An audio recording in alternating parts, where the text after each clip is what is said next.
Okay, what is up, Ratch Gang? This is a really bad day, and it's like, I just have an eye appointment.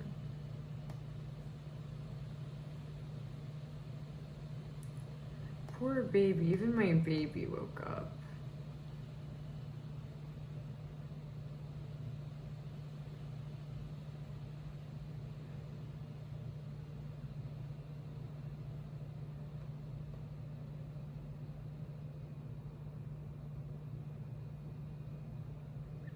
Poor little baby girl.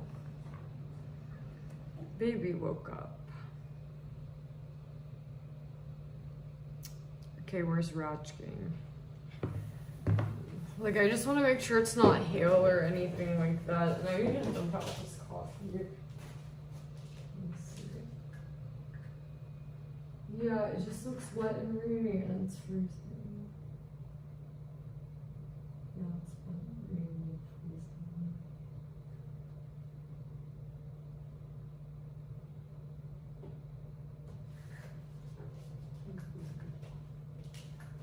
Baby, stay with me. So rude. Guys, did you hear that? She went like, hey, little girl. You love mommy, yeah? You love mommy. Where are my mods? It's like, this is just making me even more nervous. Yeah, this is literally just making me more nervous. Where's Ratch Gang? Where's the mods?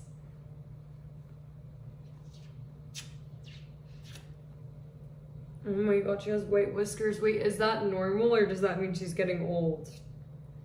Why are her whiskers white?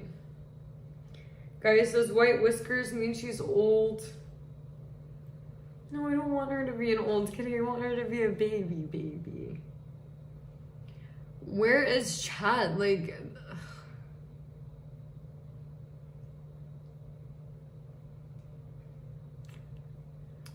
So it's normal, right? Because it's like, I don't think I remember her whiskers being white. And she has some black whiskers, but most of them are white. Little baby. You better not be getting old.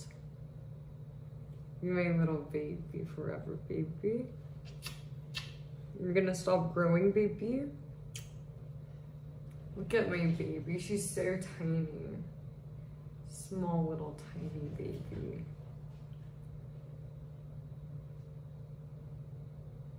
She's so tiny, she's so skinny. But yeah, everybody needs to make sure, like, you know, you're all paying attention because, like, I'm really nervous about this weather.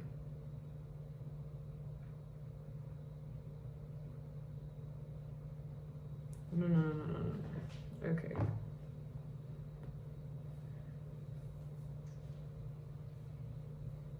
Little baby, she's laying on me. Baby, you're gonna stay with mommy. Okay, whatever. I just never noticed that she had white whiskers before. I should dye her whiskers. Yeah, I should dye her whiskers. Give her pink whiskers. Baby, do you want pink whiskers? Adorable. I think she's purring. She's purring. Anyways, chat, what do you guys want to do? I have to take a nap soon because I'm supposed to have an eye appointment. If the weather's bad, then it's like I don't think I could go to my eye appointment. Yeah, because I don't want to go in this. Like if the weather is bad, it's like, you know, but hopefully I can make it to my eye appointment and, you know, it's not too bad.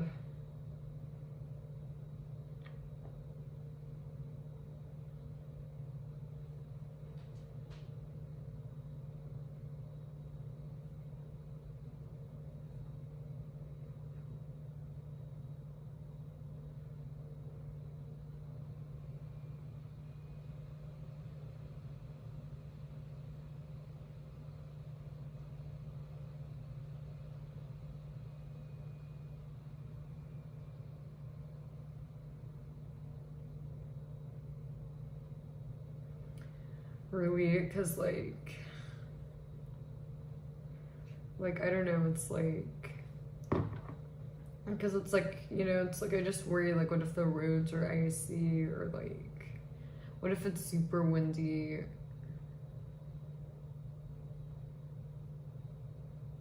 I mean, I don't know, because it's I don't go out, but it's but when I looked outside, I just see, it's just windy and wet pretty much. I don't see, any ice.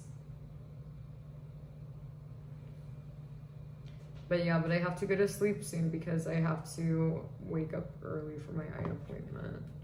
When was it? My eye appointment. Yeah, I need to wake up for my eye appointment soon. Little baby. Yeah, but the issue is here, in Texas, they don't prepare for cold weather, just how last year, it was freezing everywhere and super bad, and it's the reason that it was that bad is because they don't prepare, or something like that. They don't basically they don't have a system, or their heating system. I don't remember exactly what it was, but the windmills don't work, or basically not a good heating system in all of Texas. And then they don't it's I don't remember, but it's last year, I don't even think it went to below freezing. I think it was super low temperature, but not even below freezing.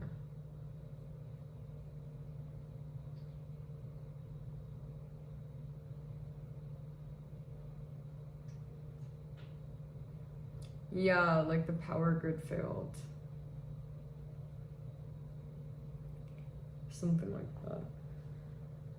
Sweet baby. Yeah, last year, it wasn't even freezing. It was just low temperature.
Make sure we're banning.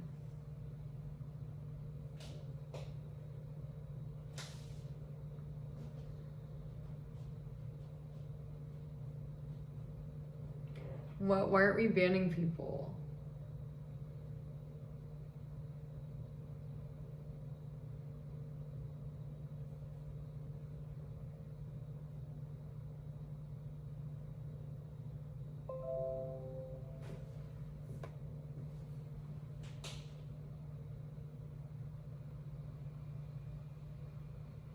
Yeah, I'm gonna finish watching this.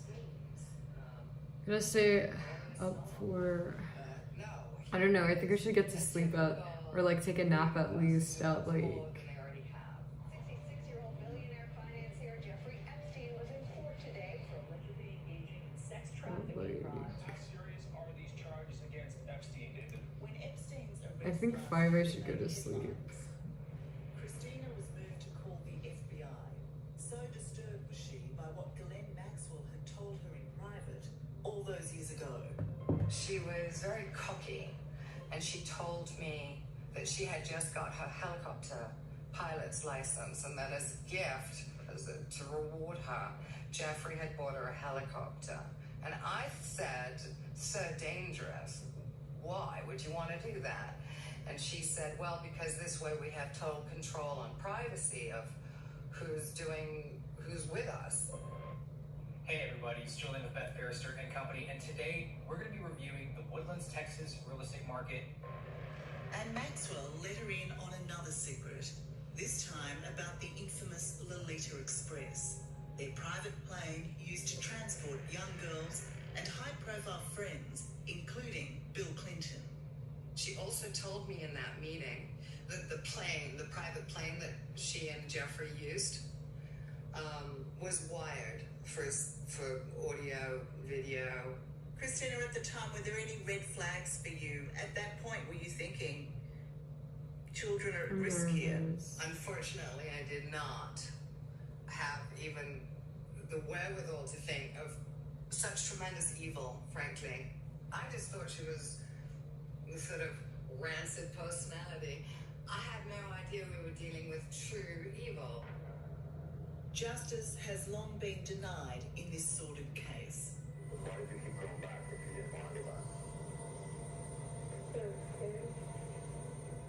In 2005, an investigation started into Epstein for the sexual abuse of more than 40 young girls in Florida.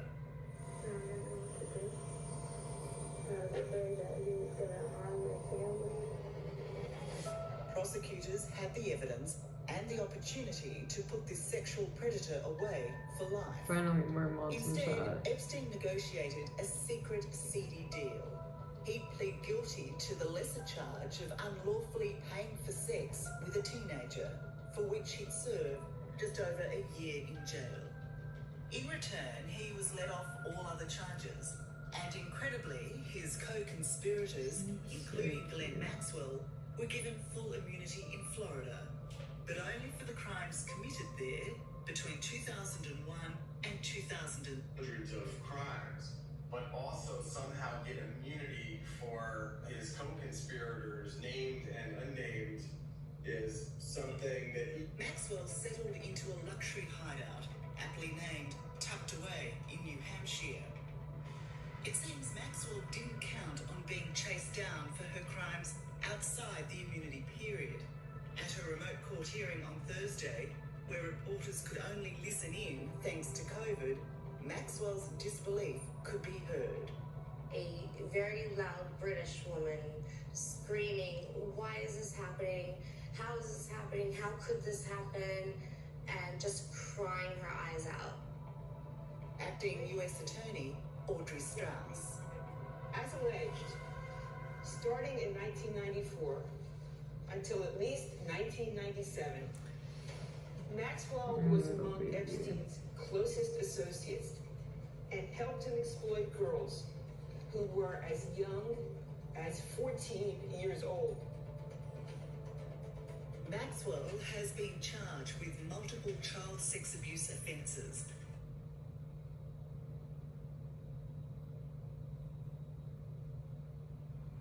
Okay. Relating to the Epstein sex ring, as well as perjury. And everybody make sure you're watching because like the weather's like below freezing and like I'm nervous because like Texas doesn't have like a good heating system. Or like they have like a bad like power grid. I don't remember exactly what it was. But basically what it means is that here in Texas, it doesn't even have to freeze for the power grid or the windmills to freeze. So basically, you know, heat, you know, they use the windmills for the heat, right? It doesn't even need to freeze. It just needs to be low temperature and it'll freeze the windmills and everybody will freeze.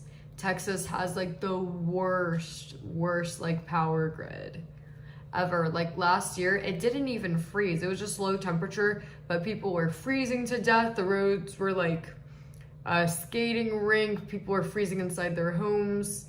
So yeah, Texas sucks for this stuff. So that's why like I'm worried. So everyone make sure like you're like watching me, cause like I don't know, cause it's just like super scary. You know, cause it's like if that happened, it's like I have no clue what I do. Yeah, but like last year it was really bad, and it's like people were like freezing inside their homes, and it's like honestly I should prepare, like, and yeah, and it's like I haven't prepared, like I don't even know what I would like use to prepare, or like a battery heater, because like I don't have any fire, I don't have any like lighters or anything.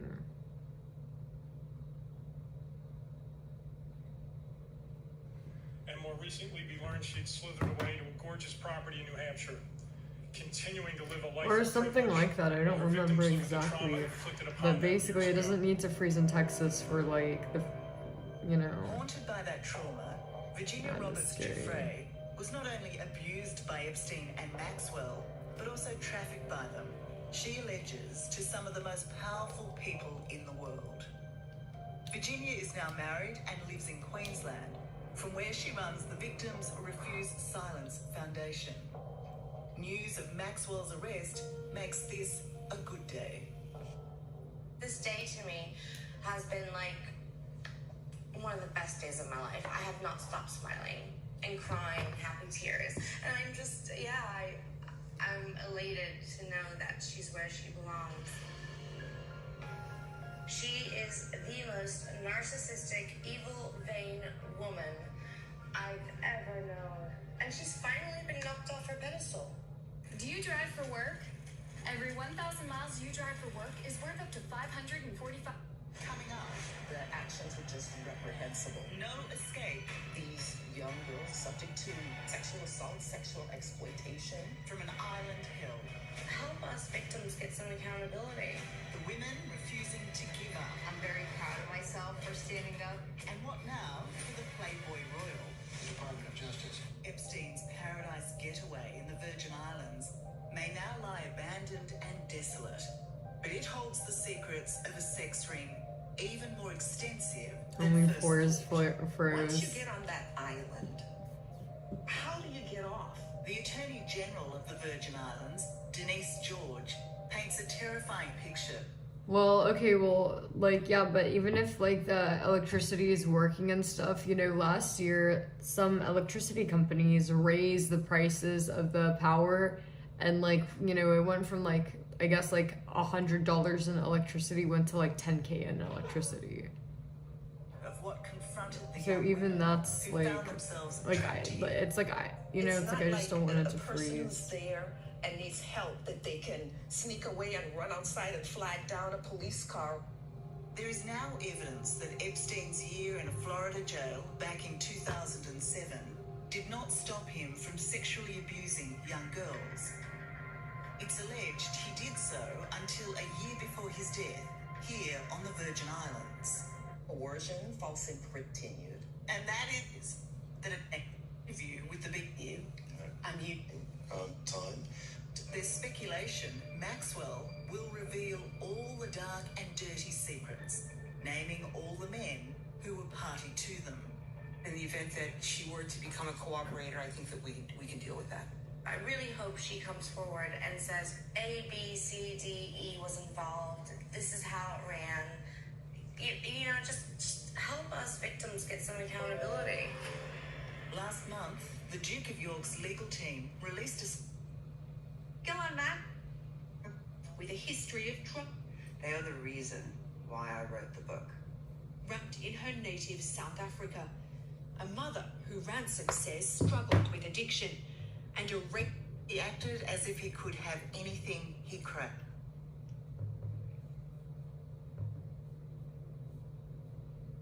Oh my gosh, she was soda. The first time she brought up the name Jeffrey Epstein, how did she? That was a big part of it. And when you think of her now, you used the phrase, you said the recruiter. You felt like she was looking for someone for him. 100%, yeah. Rose says basically saying that, you know, he's heard a lot about me. You know, the recruiter was talking such nice things. Rose says she was served wine in Epstein's kitchen, and they talked. When she left, she said she was given $300 and was repeatedly invited back. The secretary would contact me And say, are you free? Can you come by, you know? there.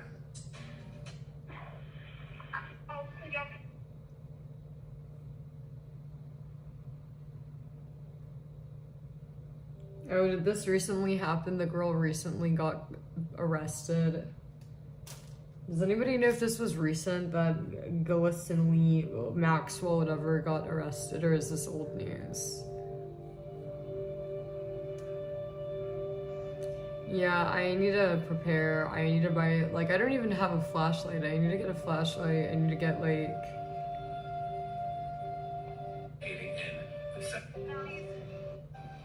I also want to take this opportunity to thank the many hundreds of people who have sent messages of support.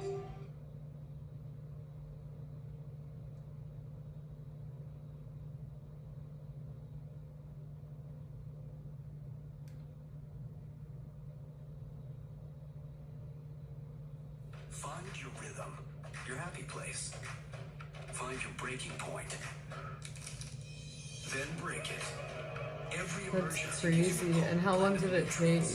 So you can emerge your best. That's with emergency. insane. This morning. So is she gonna tell on the people? Is she gonna, like, turn in Bill Gates and stuff, or no? New questions are swirling around the state Yeah, of do you Bill guys think she's Gates' gonna do that? marriage, leading up to last week's divorce announcement. Just The show. Wall Street Journal reporting Melinda began talking to divorce attorneys roughly 2 years before the filing.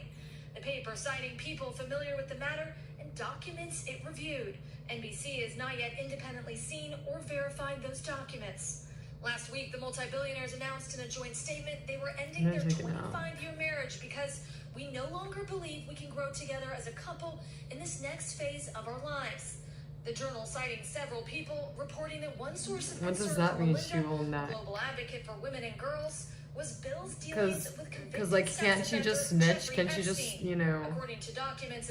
Like, can she not choose, like, okay, like, once, okay, so she goes to jail, could she not choose to be like, hey, you know, like, jail staff, you know, this person, or, like, go to jail and be like, hey, everybody in jail, you know, like, is that not an option for her to, like, do that? Or, like, could she not tell people, like, beforehand, or, like, I mean, I don't know, like, I feel like there's you know...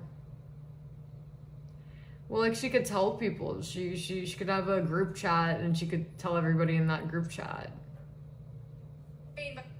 The Journal, Melinda and her advisors held a number of calls with divorce Mail lawyers in letters, October hide a letter in her 2019. house. Same month, the New York Times first reported that Bill Even met it with doesn't Epstein matter. on numerous occasions, starting in Because even if media, what does that mean? Okay, but, like, she could leave a letter and sign it, kind of like Princess Diana. She left a letter with someone. She could tell people in person. She could have told people in person, left a letter.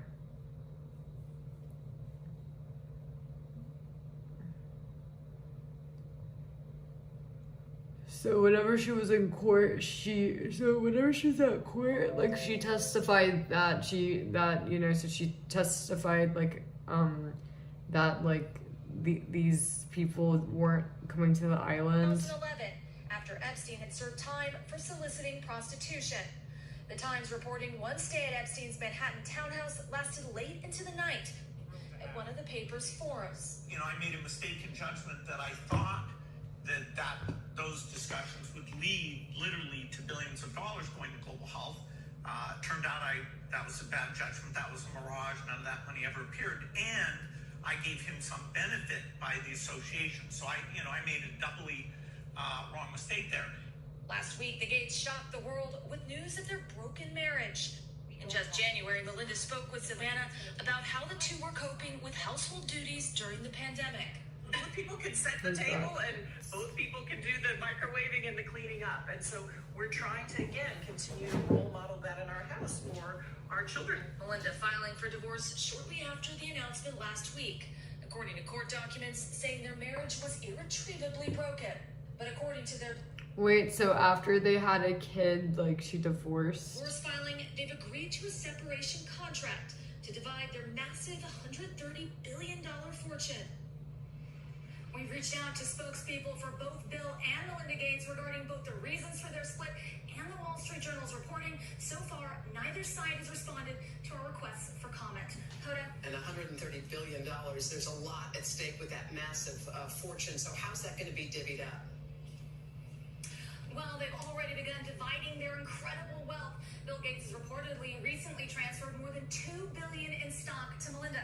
Some of the other assets at stake include private jets, multiple mansions, and a $130 million art collection, which reportedly includes a notebook by Leonardo da Vinci. According to their divorce announcement, they'll both remain on as co-chairs of their $50 billion foundation. Guys? All right, Aaron, thank you so much. Hey, thanks for watching our YouTube channel. Find your favorite recipes, celebrity interviews, uplifting stories, shop our favorite deals, and so much more with the Today app. Download it now.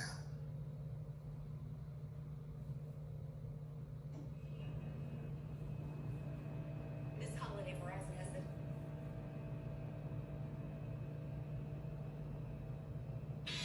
the Did anybody drop names or no? No one even tried to.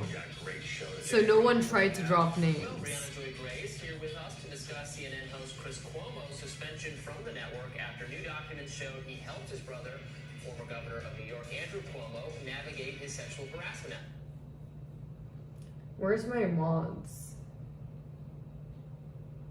No one dropped names? That's crazy.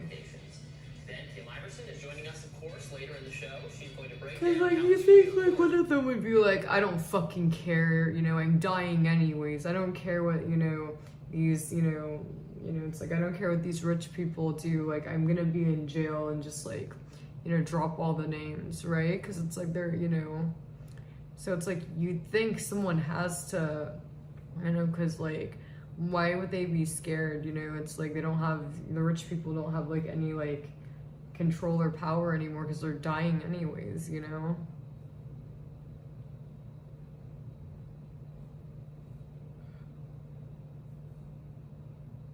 is taking up a case today that could reverse the landmark 1973 Roe versus Wade decision that declared a women's constitutional right to abortion. This week also marks the start of the Ghislaine Maxwell child sex trafficking case. Okay, but why aren't the victims coming forward? Yeah, like what about the victims? Why can't the victims just say, oh, you know, it's all of those people, you know? The victims could say who it is, right? The victims could like tattletale. He said, while we knew high-profile names of the global elite were at least familiar with Maxwell and Jeffrey Epstein, to put it gently, we're starting to get more details about how they interacted with Victims could tell their friends and family, and then it could get spread like that. Pilot Larry Vasosky testified that powerful men flew aboard Epstein's private plane. We already knew that, but some of the names he dropped in court are renowned violinists Itzhak Perlman, Prince Andrew, Senators George Mitchell and John Glenn, actor Kevin Spacey, and former presidents Donald Trump and Bill Clinton. The pilot said he would often be given notice if high-profile Donald passengers Trump? would be flying. Like many of those said who've been seen. Wait, they're saying Donald Trump went to this island?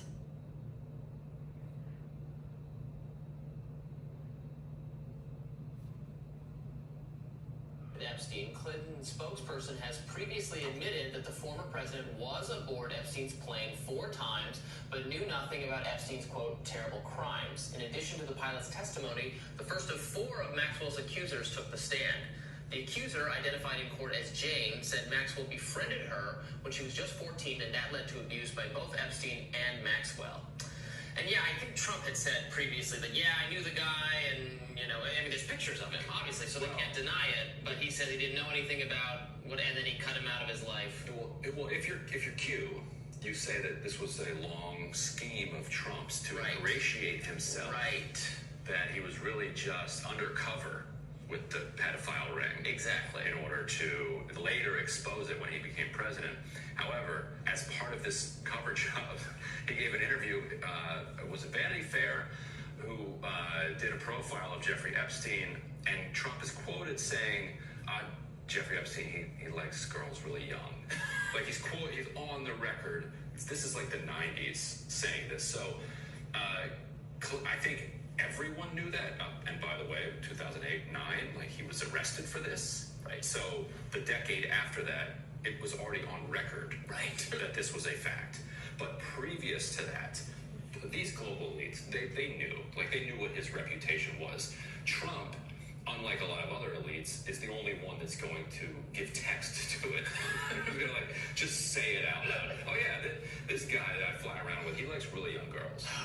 Like that's who Trump is. Like everybody knew Trump's the guy who actually just comes out and says it. Yeah, but he's the one who can sneakily infiltrate a global ring and expose it because he is the savvy and the.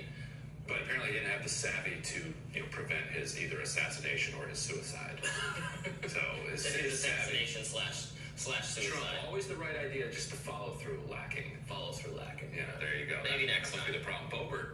Lauren Boebert yesterday, where she thinks it's funny to say that Ilhan Omar is like a suicide bomber. Squad, That Democrats are coming after her to distract from the Ghislaine Maxwell trial. So she posted on Twitter like the Ghislaine Maxwell trial is going to be, What the fuck is From the this? day I tried bar, I knew there was something so powerful about it. The bar method requires you to stay in challenging positions for like a long period of time. And a long life. Women. For Canadian. Years later was a relief. A father, a mother, how Walker it would. Apartment. She receives a front seats. It was indeed murder. Yo, guy, let that cover in, guy. For justice, for someone who cannot fight for themselves. Sophia, his explained why.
Like I want to see if there's like a tour. For years, I've been part of some. I was being first time on television, and so it's Prince Andrew.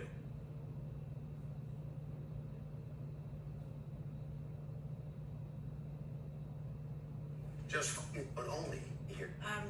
In short, it was all the women who played. But I also felt this social and more. So proud. So in a restaurant called The Coffee Shop, trying to make ends meet, and you're approached by someone who's associated with Jeffrey Epstein. What happened? Yes, so I was a hostess at the coffee shop. he lets her what she might have for me, and and she says, after About this process of, tell us, did anything happen there in was, between? in between, and she, Did you have any frame of reference? Was she talking to anybody else at the coffee shop? I had no idea, no. As far as she just picks you out? Yes. Like a hunter looking for prey? Yeah, that's it, yeah. And she tells me, Justice for Kiki and the other victims. I'm confident that we're going to get it in the civil lawsuits. I certainly hope so.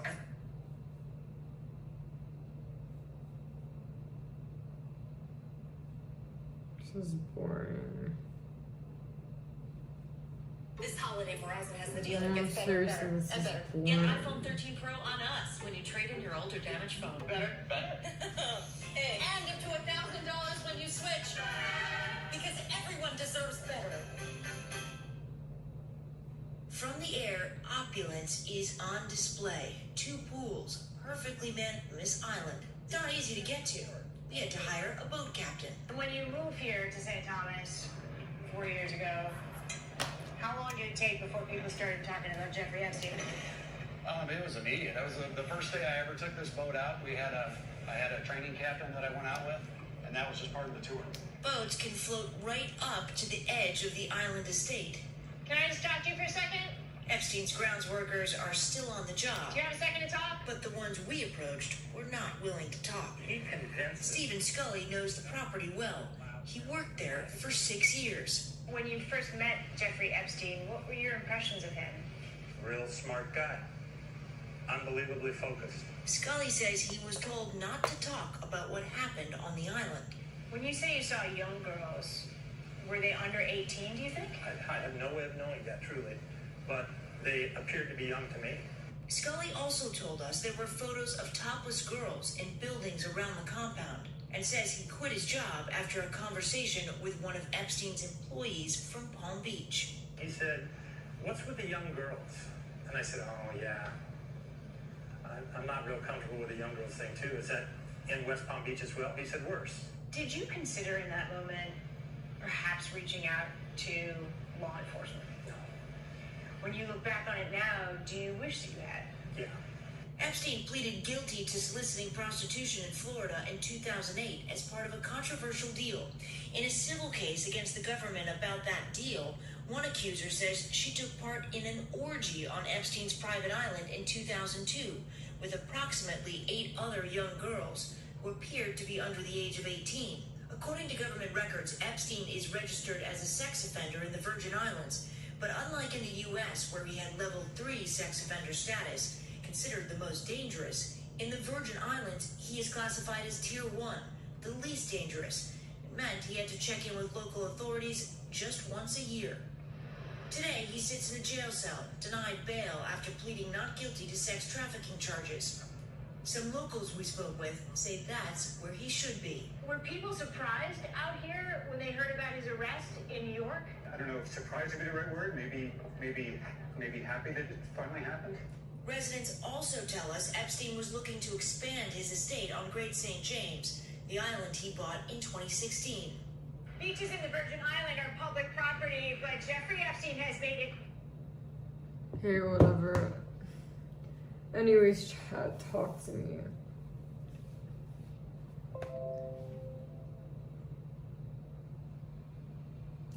She's right over there. That's Molly.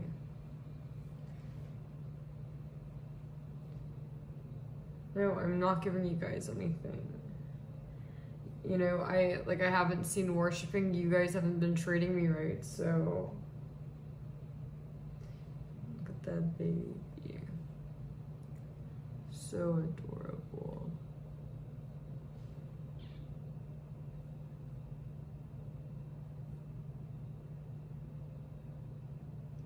To take a nap soon.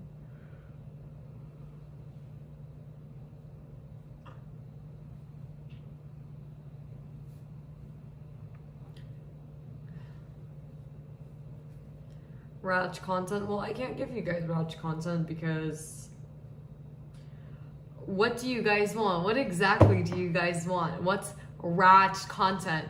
Content that you guys will use to mass report me for so I lose my channel.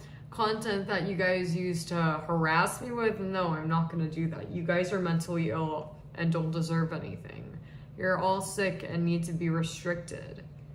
Because if I give you guys ratch content, you guys are just gonna mass report it, say do more so that you can mass report it. I'm not fucking stupid.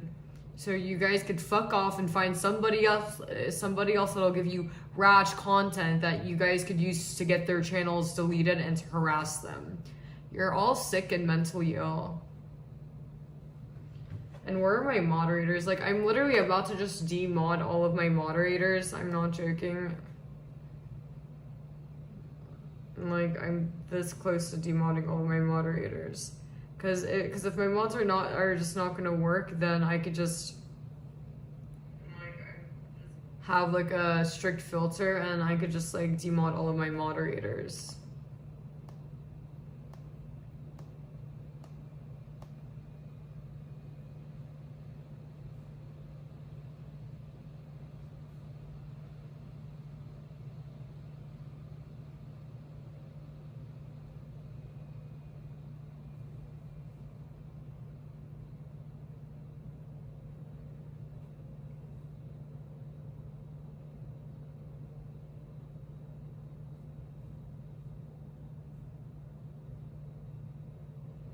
And soon, in like a couple of minutes, I'm gonna take you guys to bed.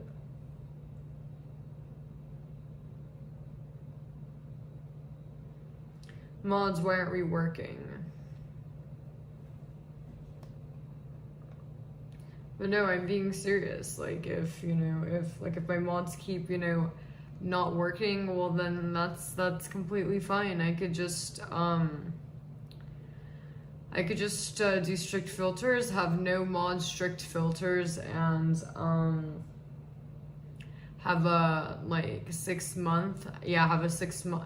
Actually, that's what I should do. I should have like a 1 month or 1 to 2. Yeah, I should have like a 1 to 2 month. Or yeah, I think I should do like a 1 month. Like, you need to be sub for 1 month to talk, so that I could handle the old accounts that are, old accounts. And if the losers want to make new old accounts, and it's like, okay, every month it's like work I have. Yeah, so it's like I only have to work on banning for like once a month.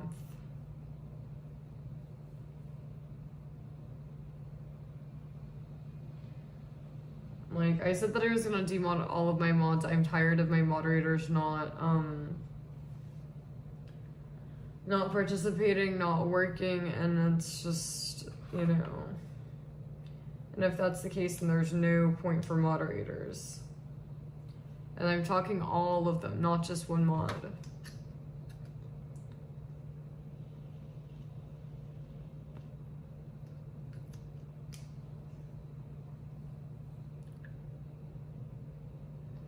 And mods, why aren't we good?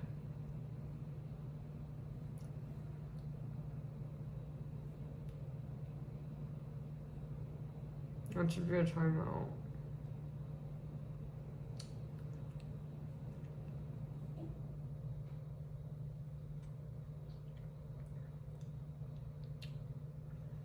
But yeah, but in like 9 minutes, I'm gonna take you guys to bed, and or actually, let me see the weather. Like, why does it say hard freeze warning? It's like, I don't want to like go out in like this type of weather. Let me see. It should be better tomorrow. Yeah, tomorrow it says it's gonna be sunny.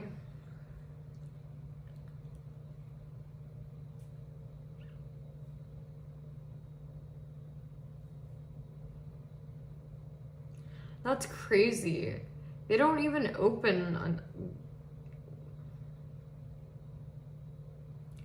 they don't even what? Why is my appointment sooner than when they open?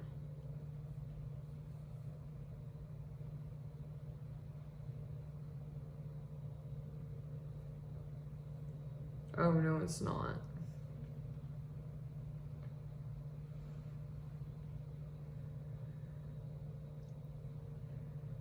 Yeah, I think I'm like I don't know, it's just like I don't want to go out while it's like, you know, when it's like freezing, the roads are cold.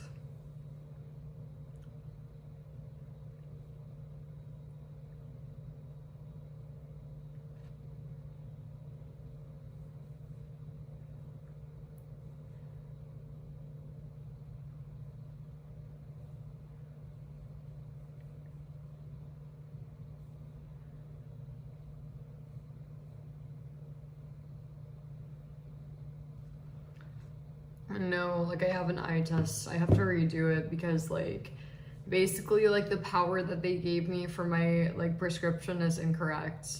So like the risk of the detachment, like that's from the eye x-ray, but the eye test itself, basically because I had like mascara on, I think it fogged up the glass and it tampered with or it messed with the accuracy of the results. And I came back home and I saw that I got the same exact prescription that I've had for like a year, and it's not good enough. So I got 650, and 650 is too blurry for me. So I need to retake my exam, but like before I go in, I need to make sure I have no makeup on, or at least no mascara on. I'm gonna take all of it off, so that way it doesn't like fog. Like, I don't know. I mean, I might reschedule. Like, I kind of want to, like, see how, like, the weather is. But if there's, like, ice on the roads, and if it's, like... Yeah, like, if, like, you know, like, if it actually freezes and the roads are icy, then I don't think I should go. But if the roads are fine and there's no ice on the roads, then fine. But it's, like, I just don't want to get in an Uber and, like, have an Uber drive me with, like, ice on the roads, you know?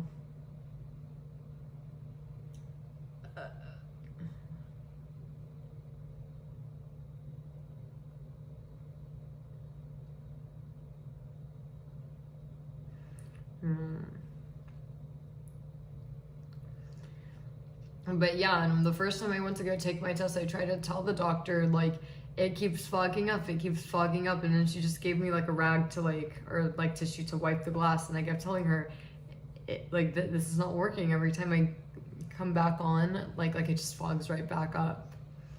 So it messed, so yeah, so it wasn't like an accurate test.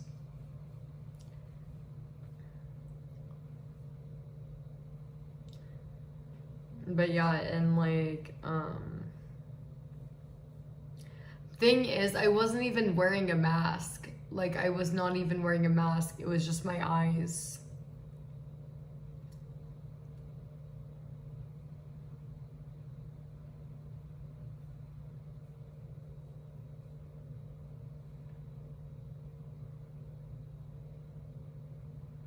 Well, no, okay.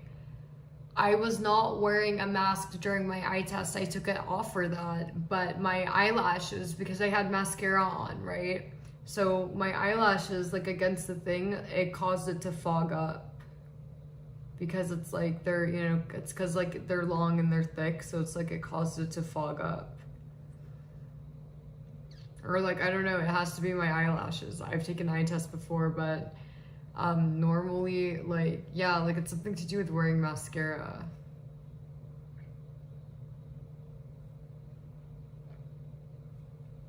So basically I just need to go in like without makeup so that way the glass doesn't fog.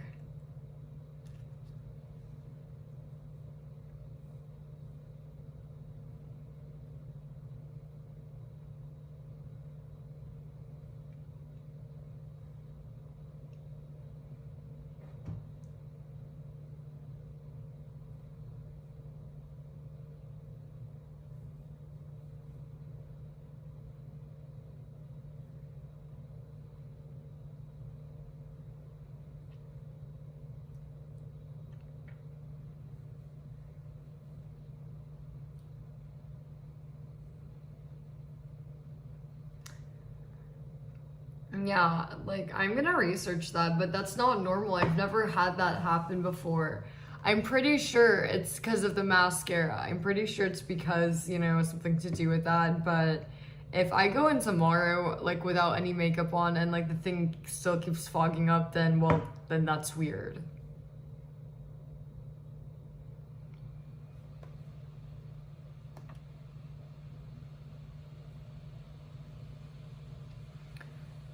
Yeah, what I'm gonna do is I want to nap for like... I'm gonna nap for like...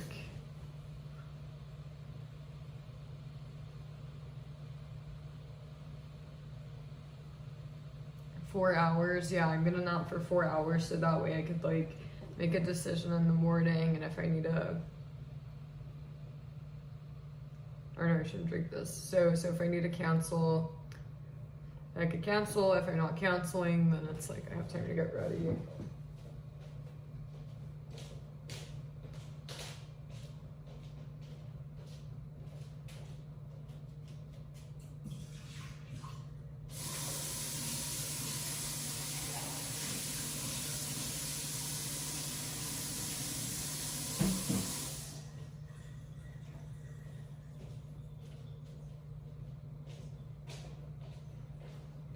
Little baby, look at how cute she looks. She's my little cozy baby.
We made a huge, disgusting mess. Oh my god, she's crazy.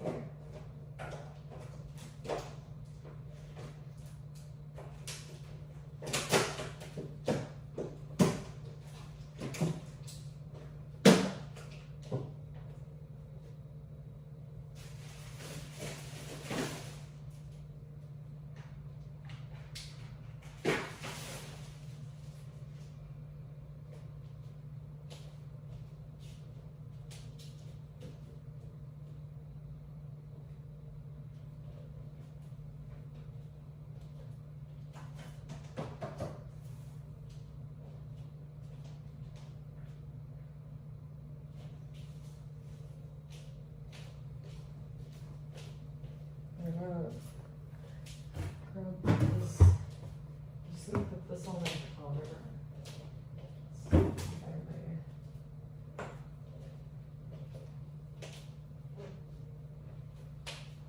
Okay, he's ready to go to bed. Okay, yeah, it's 5. Perfect time to go to bed.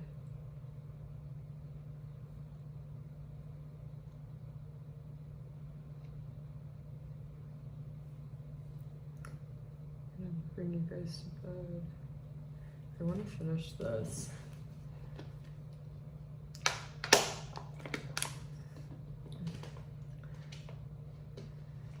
Like, I feel bad that there was no party. Yeah, party's rescheduled to tomorrow. Oh, and like what I want to do is when does break end and when do people go back to work? Because I want to do an IRL for you guys. Like I said, like I wasn't lying when I said that. Well, let me see. Ron, where's Ron? Ron, how many hours did I sleep for?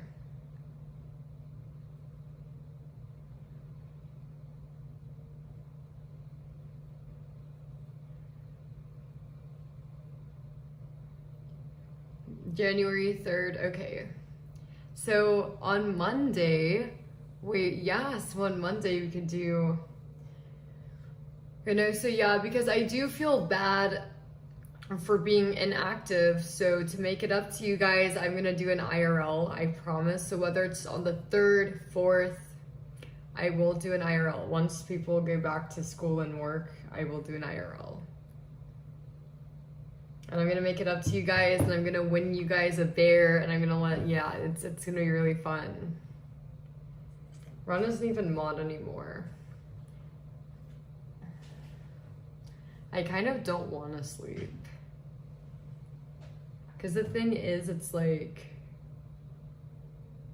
yo, where is Ron? Because like, I feel like I slept a lot. Like, I feel like, you know, like, you know, it's like, what if I just like stay up, take my Vyvanse, and just take a nap in the afternoon?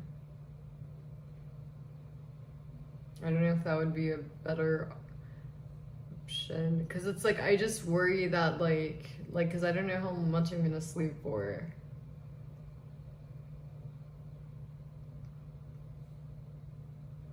Hey, look outside. Let me want to turn the sweater.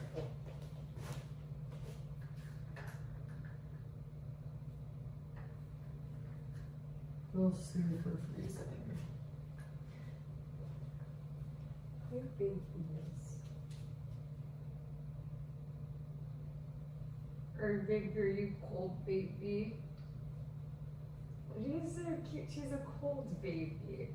My little cold kitty. You're a cold baby. You little freezing baby. Guys, I'm tucking her in. She's so cute.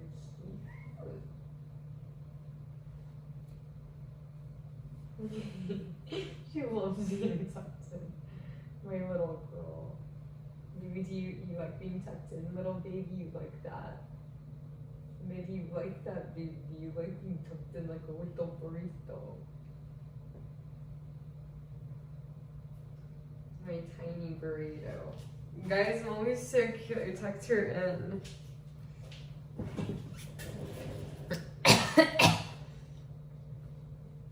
You guys see that? She's tucked in like a baby burrito. Like, I don't know if it's best if I stay up or if I go to sleep.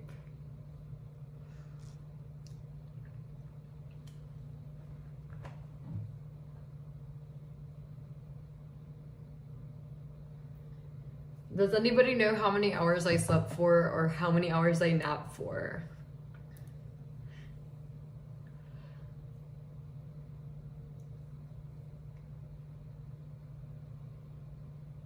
Take a nap.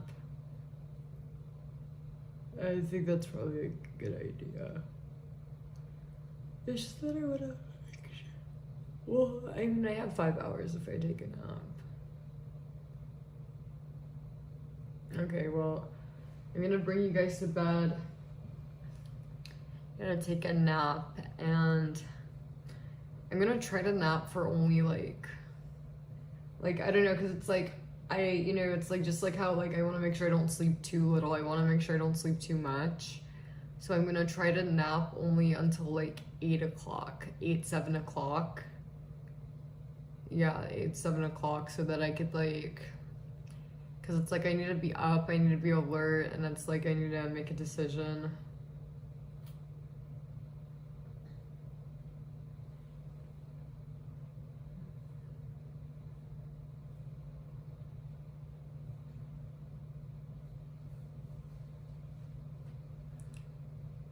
Yeah, it's just the fact that I like already like slept during the day, and then I came on stream after. Guys, like I literally woke up, like whenever I came on stream, like when I first came on stream today, I woke up, came on stream, and then went right back to sleep. So, but it's like obviously like that's not good. I don't want a habit of being sleeping all the time. So that's why it's like I kind of worry, because it's like sleeping too much is not good, because then it becomes a habit. And then sleeping too much habit's like the worst habit, because it's like, you know, I feel like it's not healthy. You guys want to see my baby?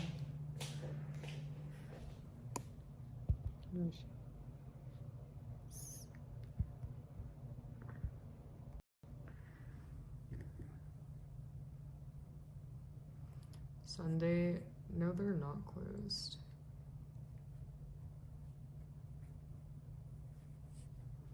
You guys see how cute she is? She's so adorable.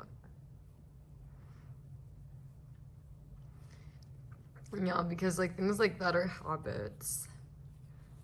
You know, and it's like, yeah, like I feel like sleep, usually it's habits. Like, I mean, I mean, unless it's like hormones or sickness, like if you're hormonal or sick, then your body will require more sleep. But other than that, then for the most part, like the amount a person sleeps is mostly habit. So if somebody's like used to getting 4 hours, then they're fine on 4 hours. If somebody's used to getting 10 hours, they're fine on 10 hours.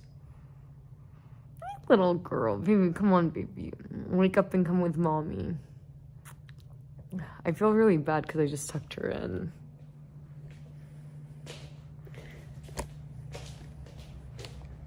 Yeah, I just tucked her in, and it's like, I don't want to... So cute, so little Molito. I still haven't finished my closet. I mean, it's better, but it's still not done. Okay. I need to put up my hair clips before I lose them.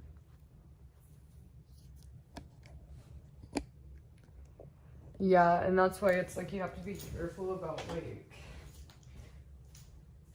sleeping too much.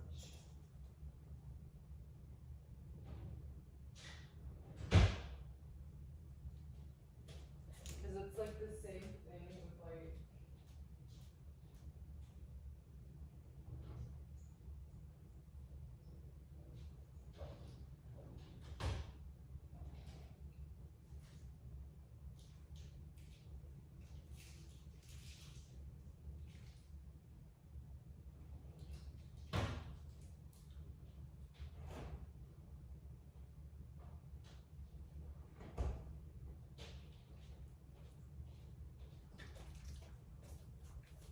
because it's literally like the same exact thing. Where's my iPad?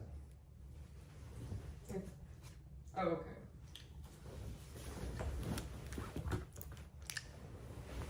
You know, it's like the same thing with using the bathroom. Notice how like whenever you go to school, back when you used to go to school, you probably didn't use the bathroom much.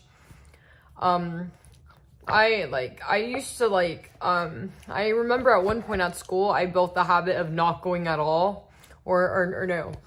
I remember I used to go too much and it got me in trouble. Then I built the habit of only going once a day. And some days I'd not go at all. And, you know, and for the most part, it's just like habit, you know.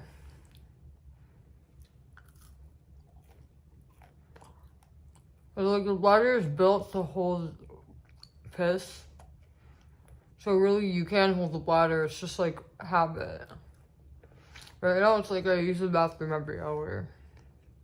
Cause I, you know, it doesn't matter.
Like, where's Ron?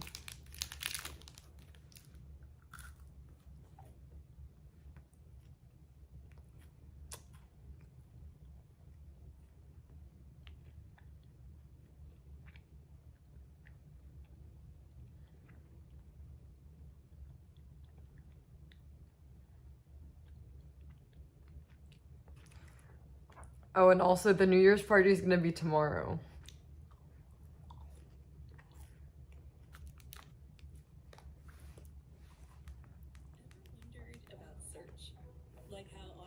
Avocado scaring people.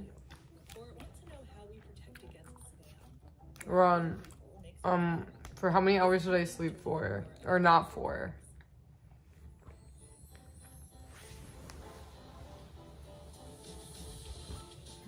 Where the fuck is Martin? This is crazy. How does it travel all the way here?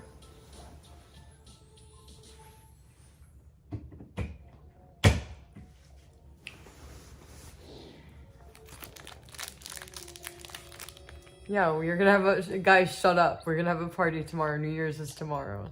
Hey guys, it's Billy and welcome back to Spilltush. You guys, we need to talk about Nick Avocado today because people are freaked out by his new video. So his new video, titled Heart Attack Grill 20,000 Calorie Burger Mukbang, is the video that is causing so much controversy in the comments because so many people are worried about Nick, and the place that he went to is extremely controversial in itself. So the restaurant that he is seen eating at in this mukbang is called Heart Attack Grill, and they are known, you guys, for being controversial. I mean, the name in itself, Heart Attack Grill, are you kidding? Like, this video felt like an episode of Black Mirror. If you guys have never watched Black Mirror, you don't even need to. You just watch this video and you'll know exactly what I mean. It's like so dark and twisted and like backwards, and it's scary, honestly.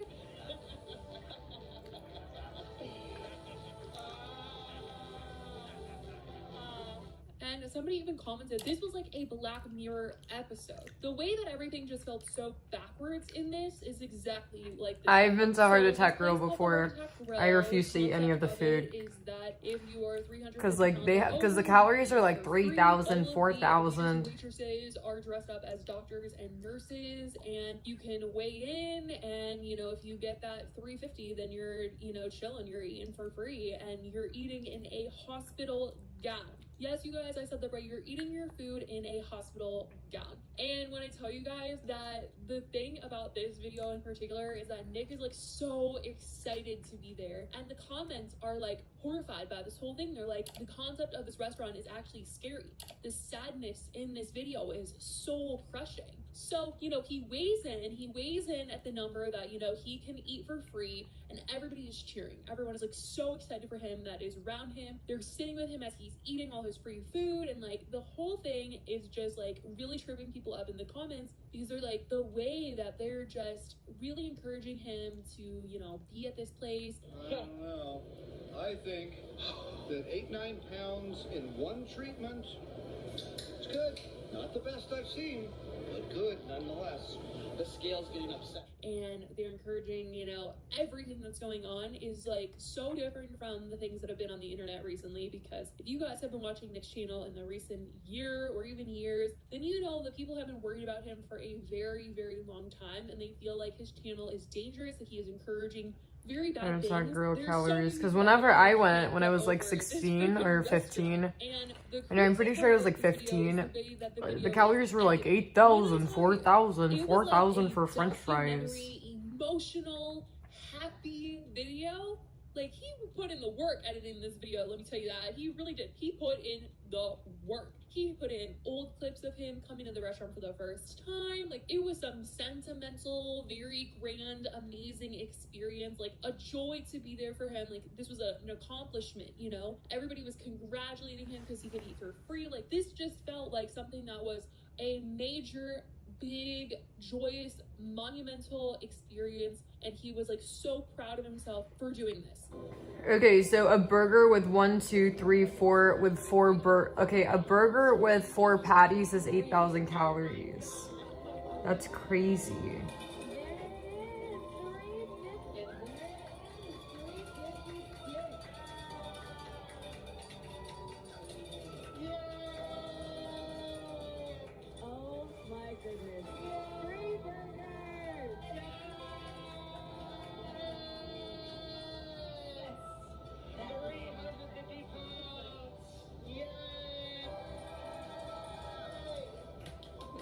That's how the video was edited. Somebody even said there was something abnormally cinematic about this video. And that is for sure. The way the video was edited was like so cinematic and the music was so nice and everything. So it definitely felt even more like a Black Mirror episode. I mean, you guys, it really did feel that way. And for like the longest time now, you know, he has been getting criticized for all of this. And I mean, my dad, when I went to Vegas when I was like 15, my dad was excited for Heart Attack Girl, so my dad went. People like my dad like that. Because his videos are long, like I literally would not even eat the fries because I was scared. And the videos where he, because you know that's a lot of calories, and and it's like I don't want to get fatter. I was trying to lose weight, so but yeah, I refused to even eat the French fries because I remember I saw like a little basket of fries was like 4,000 calories or something crazy. I wouldn't eat it. I just drink a smoothie. Oh yeah, whenever I was younger and I was overweight, I was so strict, like especially with weight loss. I'd only, you know, it's like I wouldn't even eat fries. Like I'd literally just like drink a kale smoothie, kale or like and I'd literally go for the lowest calories, and that's like I literally didn't care if it was only 10 calories less. Like if, you know, like the mango smoothies 400, the pineapple smoothies 390, but the kale smoothie is 350, I'd get the kale. Like I did not care if it was only like 10 calories or 50. I was super strict, especially when I was overweight, because it's like I couldn't afford any like mistakes, you know. But yeah, I mean, some people like I mean, I don't know, like I don't understand it, because it's like, you know, why would you want to be, you know, fat? It's like that's not something you should want, you know. Whenever I was younger, I was not vegan because I eat meats. So whenever but I'm saying that I was very, very strict. You know, so I wasn't like strictly vegan. I didn't even know vegan was a thing until I got older. And then I learned about, you know, what they do to the animals, and it just grossed me out. But I mean, where the fuck did I put my jewel? Whatever. But yeah, like, yeah, I mean, I don't know why anybody would be proud to be a big tub of lard, you know? And I've been, you know, it's like I've been obese before, and even just being overweight is uncomfortable. Like it's uncomfortable. Like, being thin is definitely a lot more comfortable than even just being overweight.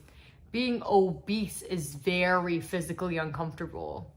You know, it's very seriously, it's like I remember when I was obese, I was very uncomfortable, like physically, like not just like insecurity. It doesn't feel good. You're uncomfortable. It just makes life hard. You know, it's like fitting in seats, fitting into clothes, and you know, it's like you can't, you know, it's like all of the fun of clothes is all thrown out because it's like you're just worried about shit just fitting your body. And you know, it's very sad, and then it's unhealthy. It's like, you know, I don't understand it, like, you know, but there's some people that don't care. To make his videos, he talks about this. He talks about how he posts every single day. He knows that he has multiple YouTube channels, and if he puts on a certain actor, he acts a certain way, or he talks about a certain thing, he's going to get those clicks.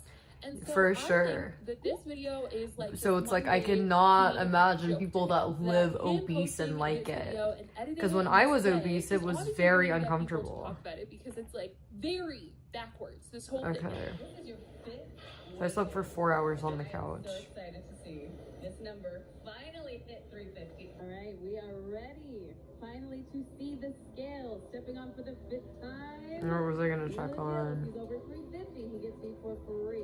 Obviously, it's very against everything that people have been encouraging him to do, which is not do stuff like this. And with this restaurant having the reputation that it has, and him trying to say that this restaurant has like such big meaning to him, it's obviously going to get people talking. You know, it's just like I feel like being overweight is uncomfortable enough, but obese, I mean, like that's just horrible. As many people are going to be talking about it as there are. So I don't think like the way that he's editing this, and like there's a huge difference, isn't there? Feel about the whole experience. experience, or you know, like everything going that he from, really and like, needs to especially when you've start been, conversation you know, being about like, him, because you he know, does just overweight talk for about, like a the long strategies time, and that then he you uses lose for the his weight, eating. it's just But I do so think that there are so like, many people that I are don't know, like now it's walking basically like with wearing a this heavy up there. backpack, I isn't think that it? Nick's online That's how it personality felt for me, goes like a beyond really him heavy just backpack, eating on but then you're camera. just I used think to that wearing a his really heavy character that he puts backpack all on, the puts in front time, of the camera, and then people it are like so coming off fascinated by slowly, and him then before just you know it, being it's like him, you or just you know, being realize, his wow, I'm so character, much more that if he comfortable. posted videos where he wasn't eating, I think that people would Exactly, still and be it's interested like, in you know, watching, like, and like with whatever fat he's people talking that about, like lose because weight and people gain do weight, find lose his weight, content gain weight. I pretty don't understand how they entertaining, do that. even It's with like, outfits of it. you I mean, in know, the it's beginning, like, when he was posting on his do channel, fat people that before stay he was, fat like, really just getting into, like, the miss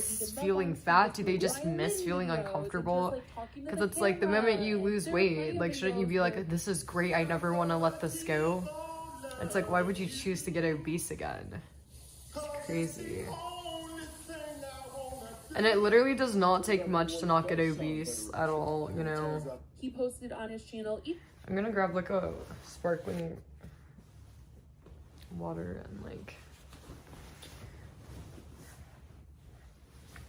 Oh, and also my New Year's resolution is gonna be to finish that closet because it's pissing me off. Oh my god, she's still in the bed. My little girl, she's still in the same place I left her. Or not in the bed, she stepped in on the couch. Baby, don't hide from me. My little girl, baby, sleep with mommy. My little girl, you wanna sleep here? Okay, you go and sleep here. Mommy loves you.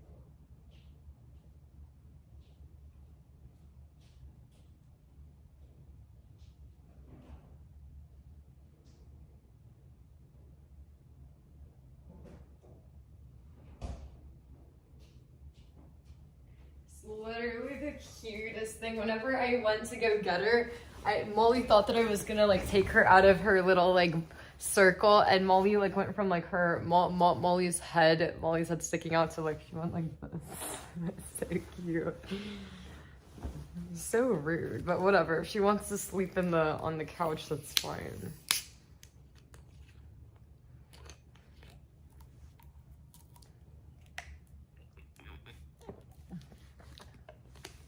I think the best way to lose weight is not focus on when you're eating.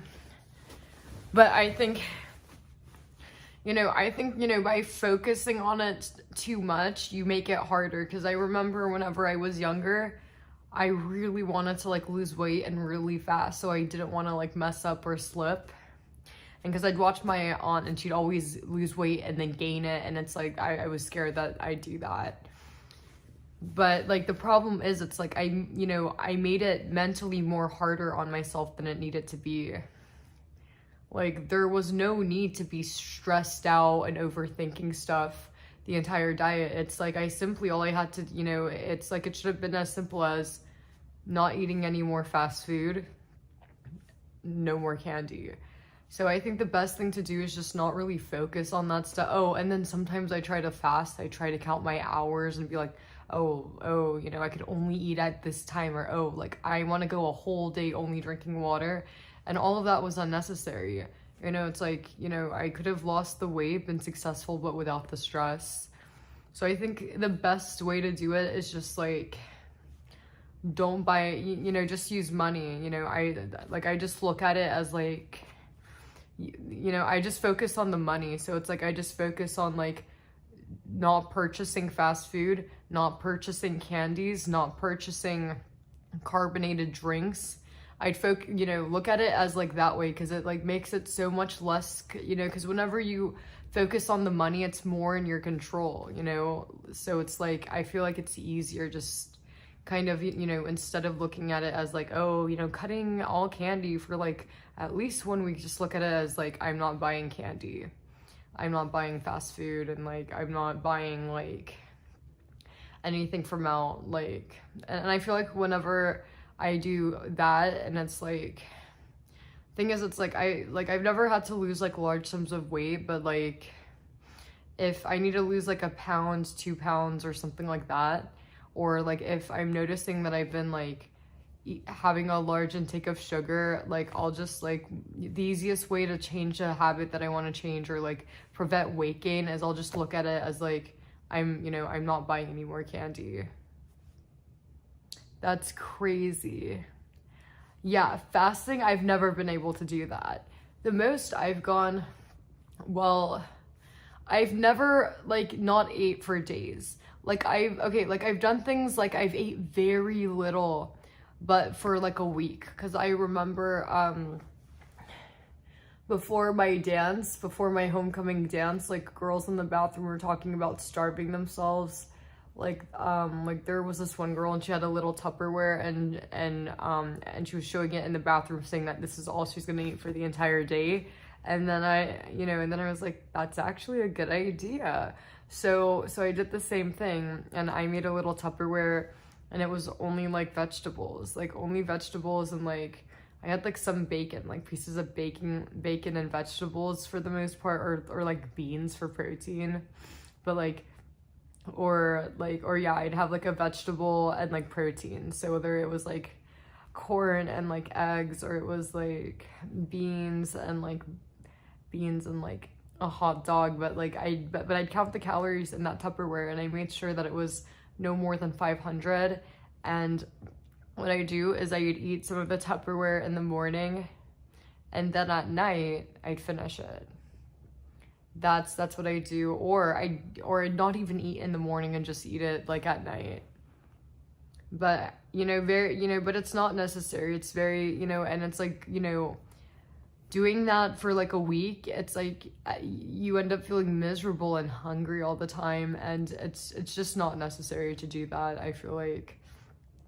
And it's like everybody's different. Some people, they could fast and it doesn't really affect them, but for me, like, like it's really difficult and it makes like the diet like more stressful than it needs to be. Like I think the best thing to do is just, the best thing to do is like begin weight loss as early as possible so that you don't have to rush, because whenever you're like having to rush a diet and not eat for days, it's very uncomfortable and it's unnecessary. But if you diet early, or if you're on top of your diet, or if you're on top of your weight, like before it's a problem, or like early on, or if you decide to start sooner, then you could take your time, because the best way to lose weight is taking your time so that you're not uncomfortable during it. It's, it's not like a thing that's causing stress, and it's just like easy and it works. But yeah, but in my opinion, I think that, just focusing on like not buying sugar, not buying stuff. Because like me personally, like, over like the winter break, it's like I've ate a lot of sugar.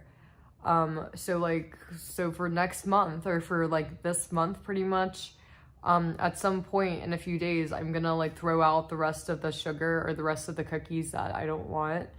And then for at least like a month, like at the very minimum, for at least a month, I'm not buying any more sweets. At least a month to 2 months. So that's how I do it. I just, I ate a bunch of candy. And just like with Halloween, like during Halloween, like after Halloween, I didn't buy any more sweets.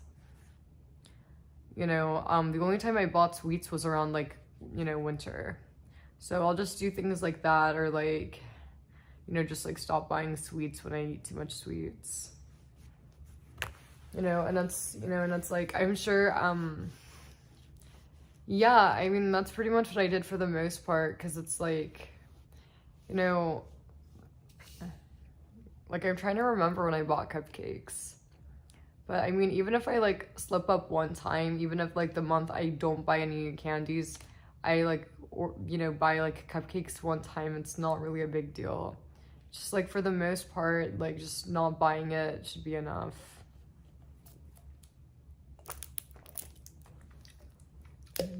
And it's like, it doesn't have to be perfect, it's just like, as long as like 80% of the month is no sugar, 80% of the month is no fast food, then I think that's successful.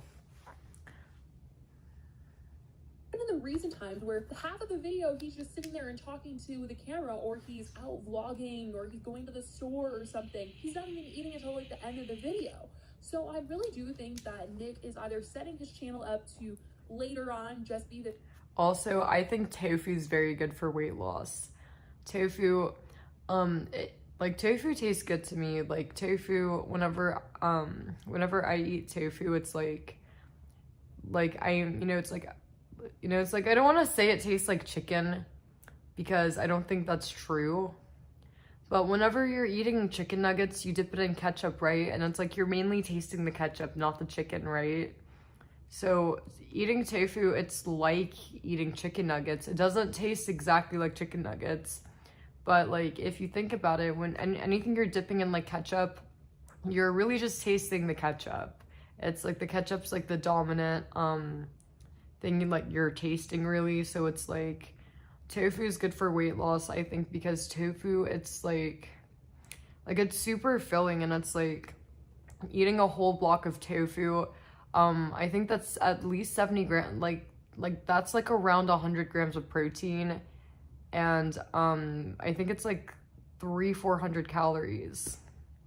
So I mean, if I really wanted to lose weight, I do like a tofu diet.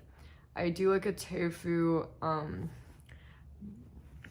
yeah, I basically try to put as much tofu into my diet. But I don't think it's good to only eat tofu, because then that's not healthy. But basically, I do my best to make the majority of what I'm eating tofu.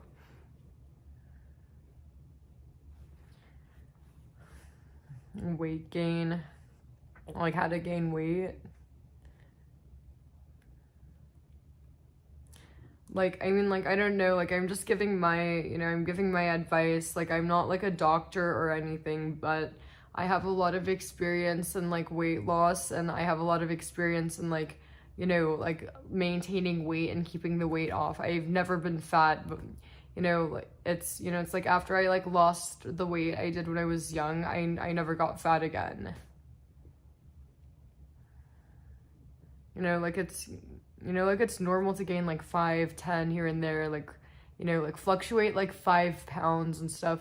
The highest I've ever got was I think 10, but I think that was mainly muscle, because at that time I was doing a lot of training.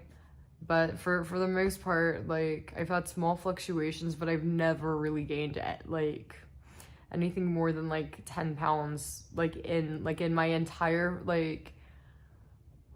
or actually I can't even say that, because when I lost the obesity weight, I think I was 14 or 15 when I lost the weight, and then from 14, 15 I just gradually went down. Because I remember when I was 14, my weight loss goal was 140. So I went from or 140, something like that. I went from 200 to 140. And then after that, just over time, it just decreased, but it decreased slowly over time. So it was just that 1 year where it was super aggressive. And then over time it decreased. And then besides from the anorexia, I had to increase it a little bit. But I think I'm healthy, most people can't do what I do. Internet personality, other than just doing I used to be very, I used to be obese as a child. I used to be 200 pounds at 12 years old. I was very, very, very overweight, and the majority, for my entire childhood, I was obese. Fat and obese. But but I think it's kind of, it's it's on the positive side, being overweight whenever you're young, if you take the lesson in it, then it teaches you how to, I guess, being overweight when you're young teaches you the importance of not being overweight, and it teaches you how to kind of maintain your weight, or keep a healthy weight, I feel But I mean, but it's you have to focus on the positive, because some people they just have a very shallow perspective. My aunt like, I remember, like, my aunt, like, she was always trying to lose weight. My aunt, whenever I lived with her and when I was losing my weight, she had her goal of losing weight. She's never lost any weight because she just had a very, like, unhealthy perspective about it. You know, it's like she'd do things like she'd go to the gym, work hard, but then she'd want to have, like, cheat days, and it's like, you know, it's like whenever you're losing weight, it's like, you know, it's like, you know, it's like they're, like, I mean, I don't know, it's like, I don't understand the point of a cheat day. But, like, what she'd do is she'd work super hard and she'd eat, like, super healthy, but, like, she never lost any weight because she'd have cheat days and, like, basically eat like a fat cow. And, like, till this day, like, she still hasn't lost any weight. If anything, gained it. You know, it's like people with, like, that perspective, or, like, people that think, oh, you know, I'm just gonna, you know, just eat everything I see and then go on a diet. That's, you know, it's like, that's not healthy thinking. You know, it's like, what is that? Like, what's the point? You know, it's like, if, you know, it's like, if you're trying to lose weight, the point should be, like, losing the weight. You should be focused on just, you know, focus on the goal, you know? Exactly. You know, but she'd do things like she'd basically starve herself and then do cheat days. And it's like, you know, whenever I first lost the weight, like, I mean, I definitely, like, undereat just because I was so eager to, like, lose the weight. But at least I didn't do the whole cheat day shit and, like, ruin my hard work, you know, because I knew better, because you know, because for me, it's like, I just worked so hard. I did not want to mess up my hard work. But, like, my aunt didn't really care. Like, she'd work hard and just mess it up at the end of the week. But yeah, I think the best thing to do is just, you know, it's better to, you know, sometimes it's better to do it slower, you know. But yeah, like, not trying to lose weight all at once, and then, like, simply just not buying things that, like, cause weight gain. Oh yeah, and then my aunt literally created a fucking business to fund her obsession with food. So she had this boutique, and like, this boutique was meant for selling clothes, but she turned this clothing boutique into a party venue. And she would just, like, buy a bunch of, like, you know, dollar store cookies, dollar store food, and, like, Little Caesars, and she'd, like, just eat the food. So she'd do party venues just so she could eat the fucking food. It was so funny. And yeah, and, like, she charged, like, $100. Yeah, it was crazy. But yeah, like, this was supposed to be a clothing store boutique, and I literally lived with her when this happened. So it was supposed to be a clothing store boutique. And she charged, like, $100 for a party there, and, like, she'd buy, like, dollar store cookies, like, $5 on, like, a bunch of dollar store cookies, and then she'd buy a bunch of Little Caesars pizzas, and then, you know, yeah, like, she'd spend it pretty much all on food, and she'd have, like, a $50 profit, because she'd buy all of this food, all of the shit from the dollar store, and she'd eat most of it, and then she had a $50 profit, and she'd take that $50, and then she'd want to go to AR Hibachi, and which is, like, this, like, Chinese buffet. It's like everything revolved around food.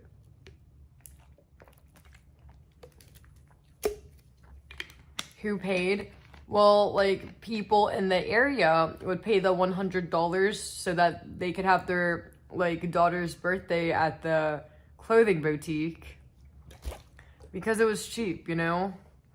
And then, you know, my aunt would buy a bunch of food. She'd, you know, and while she was getting the party ready, she was eating, and, like, everything was bought from dollar store.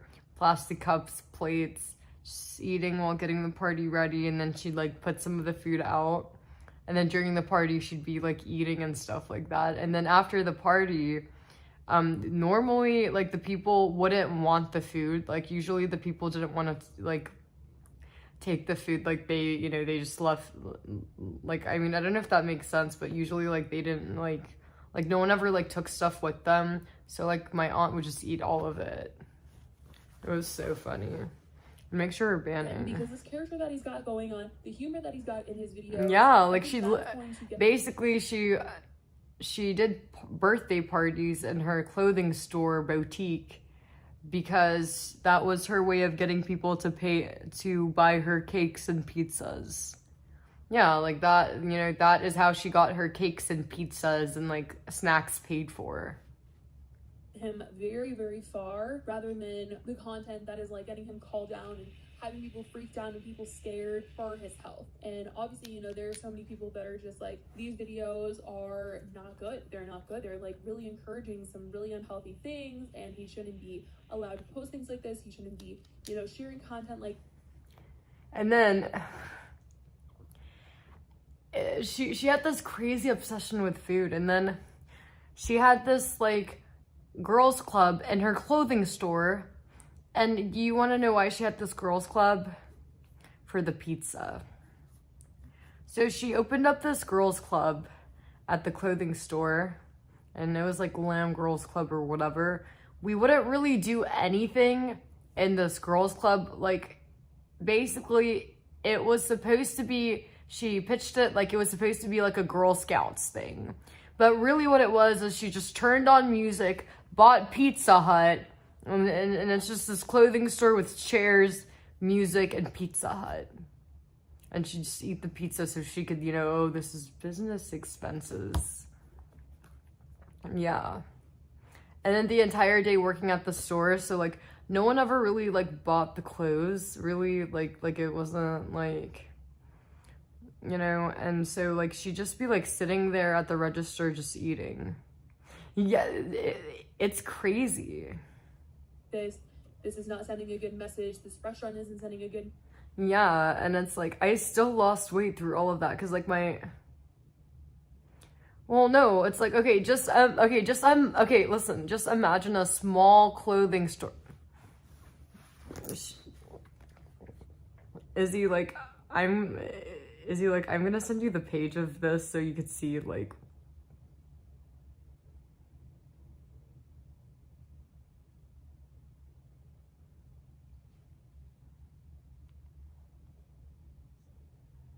Oh, I think it closed. Let me see if I could find a party. Yeah, let me see if I could find this.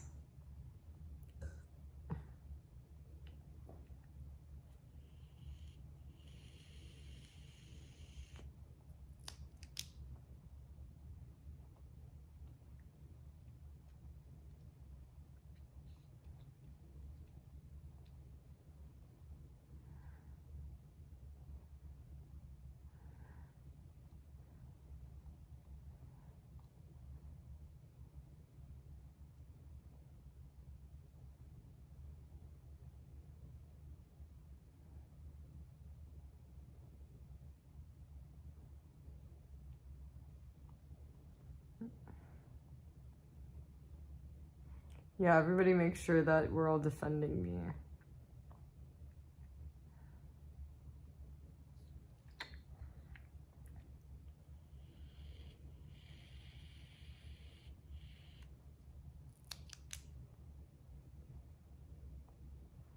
But yeah, and every single day on the weekends, my aunt would go to Goodwill to find stuff to put in the clothing boutique. And we'd be at Goodwill for hours. It was so annoying, but we'd be there for hours. And then after a long day at Goodwill, we'd go to the fucking Air Hibachi.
Oh, and also Izzy.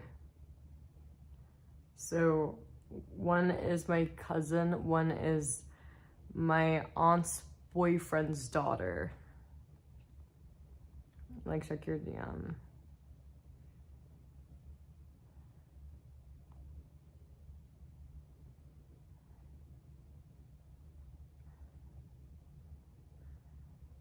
Okay, this is perfect. So this is what the parties would look like.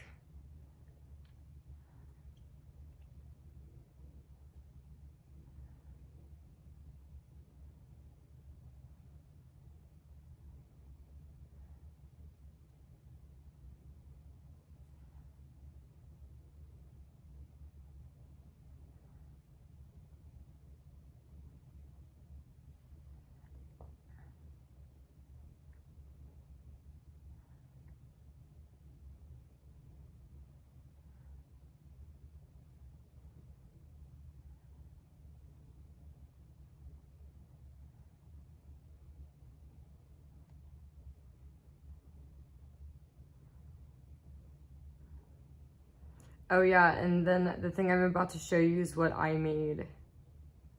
You know, I painted that on the wall.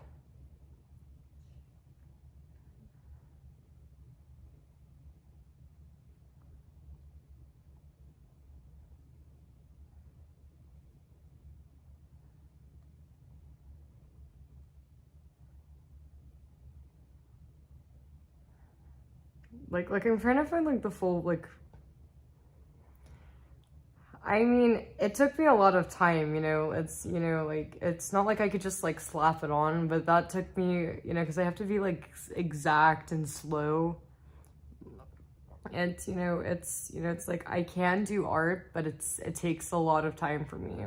There's some people that, you know, there's some people that can paint and they do it like easy. For me, it's harder. But yeah, that took me like hours. But that's why I don't do art really, because it just takes too much time for me.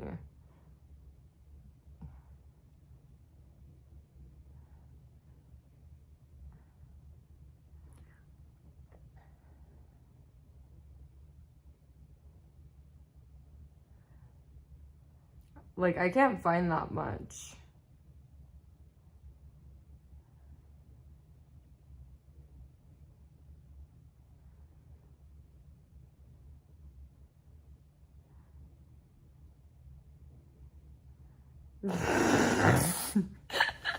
Nasty party.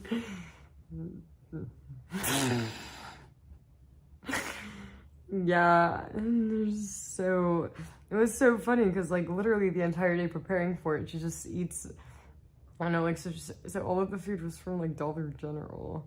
Then she'd be eating it and then she'd put the rest out. And then the end of the party, she'd take all of it and like just eat it. You know, but that's really all there was to it. She'd do some decorating. You know, she'd do some decorating. She'd turn on music and that's pretty much it. But yeah, and then like the entire like day, like day of work is just sitting eating KFC.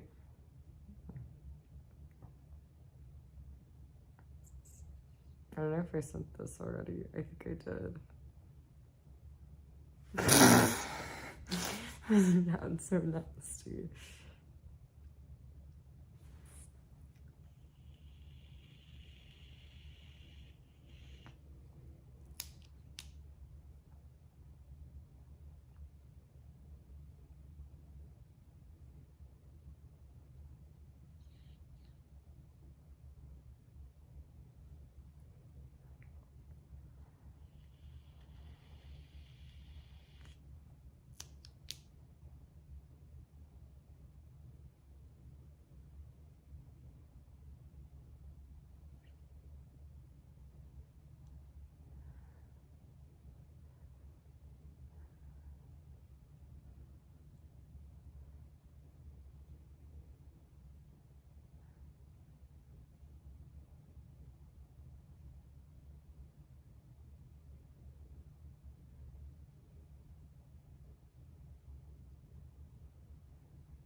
I think now it's like a photography thing.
Yeah, she's been trying her whole life.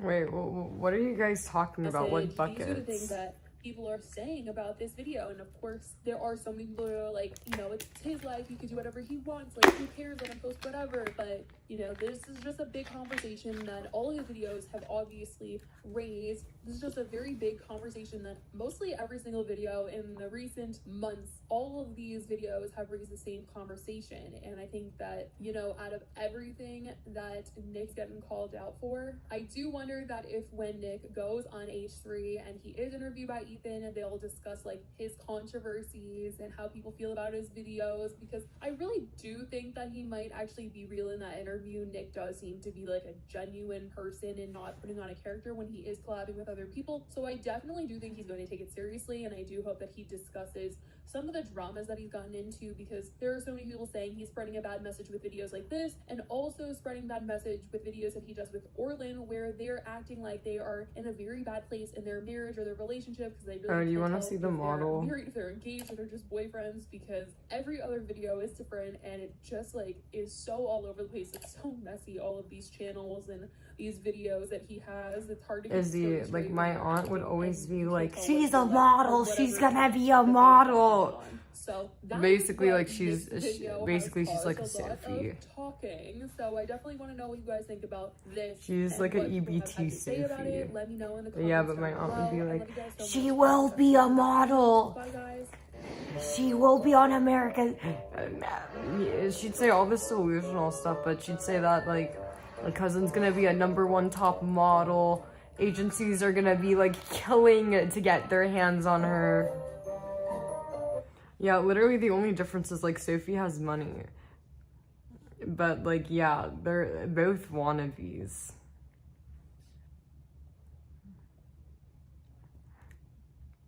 But yeah, but at least for my cousin, like my aunt would like say all these delusional things like she will be top model and take over the world, and like she'd like always say that she will be a model every single day. It was weird, it was crazy.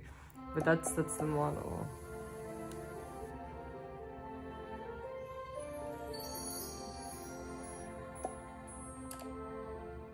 Hey guys, it's Billy and welcome back to Spill Sesh. I didn't expect another Ace Family video before the end of the year, since I thought that they were going to lay low after the house drama, but nope, I was wrong. The Ace Family has come out and talked more about their house and is talking about how their landlord doesn't trust them, all while also getting called out for a certain gift they got their 1-year-old son that they called low end. Yeah, it's not good, and people think oh my god, look at this than ever before.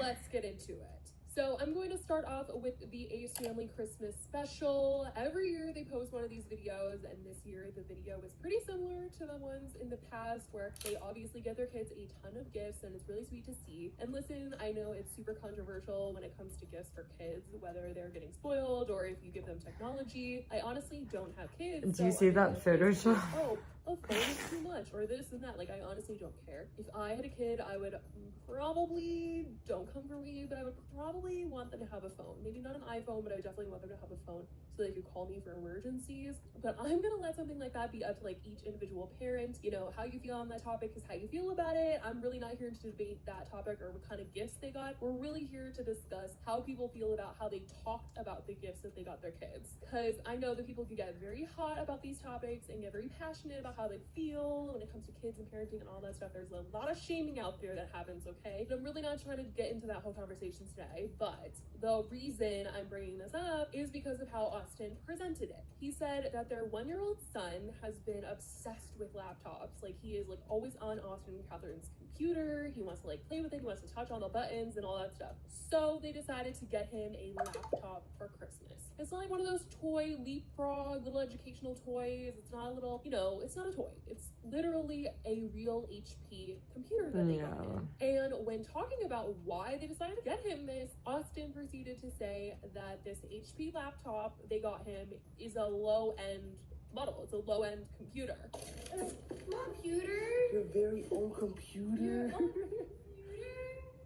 So, you want to tell the Ace family why we think Santa got him that?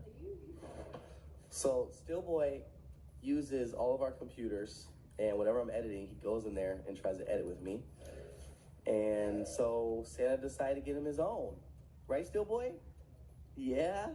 Obviously, this is a very low-end computer for a 1-year-old, and he can just do whatever he wants with it. It's almost like a toy. Right, Steelboy? So I don't want to hear nobody judge and be like, oh my God, 1-year-old got a computer? Oh my God, that's ridiculous. 1-year-old got a computer? Yes, a 1-year-old has a computer. It's a toy. Obviously up for opinion whether or not he should have gotten their baby a computer when there are toy laptops and stuff, but that whole conversation aside, people were just so upset to hear him call this laptop low end. People were like, okay, way to rub it in our faces that you're rich. I mean, seriously, you shouldn't be the one talking, Mr. Foreclosure, okay, about whether or not this computer that some people can't afford is low end or not. Because a lot of college students were up in the comments like, I'm using this for school, I worked my butt off to buy this computer, and here you are just giving it to a 1-year-old, calling it a toy, and also calling it low end. You know, it's just like, why would you word it like that? You're asking for people to be upset. Like, just because this is not an Apple laptop does not mean that it sucks and that it's like only worthy of being like a 1-year-old's low end toy. Like, okay, oh my goodness. Now I posted this on TikTok, and here were some of the responses to the situation. Literally evicted from their home, and they're still acting so entitled like this. It's a toy?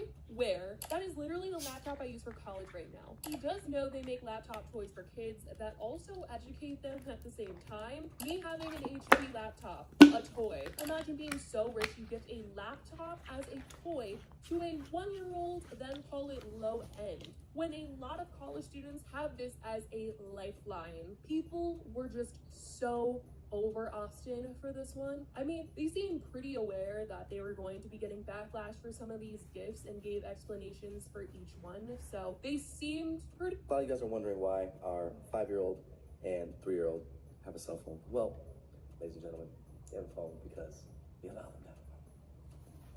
That's all I have to say.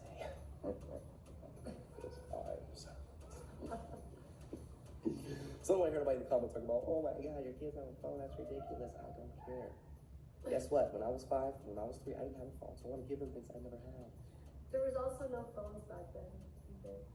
Another thing is, they're always using our phones, and we have to use our phones for work. So a lot of times, we're not posting and doing things because our kids have their phones. So this is our way to post more for you guys. So I don't hear nobody talking that ish, okay? Okay.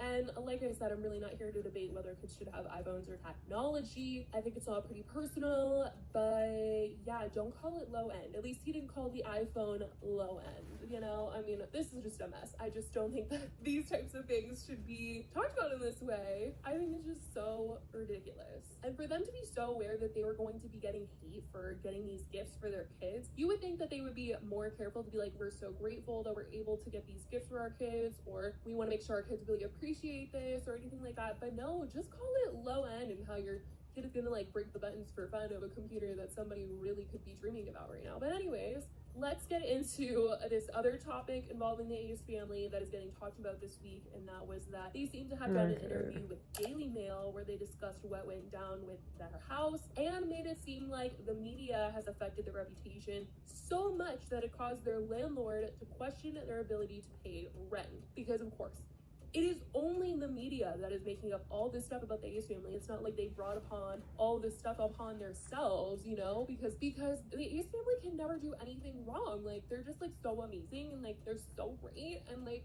they can never do anything wrong. It's just like the media making up lies, like the haters, you know, like the haters got their house foreclosed on. It wasn't them, you know what I mean? Anyway, the article was titled "Popular YouTubers Claim That..."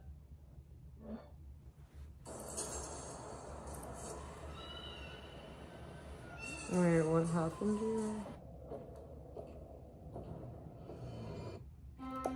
Jake Paul, what happened to Jake Paul?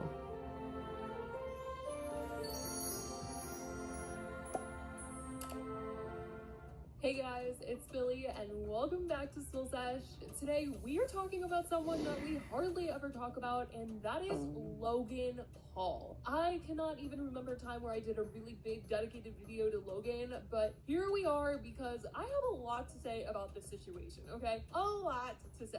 And I was talking about it on Twitter and people were already getting mad about it there, so let's bring it over here to extend the conversation because I can't believe this is something that people are up in arms about, you guys.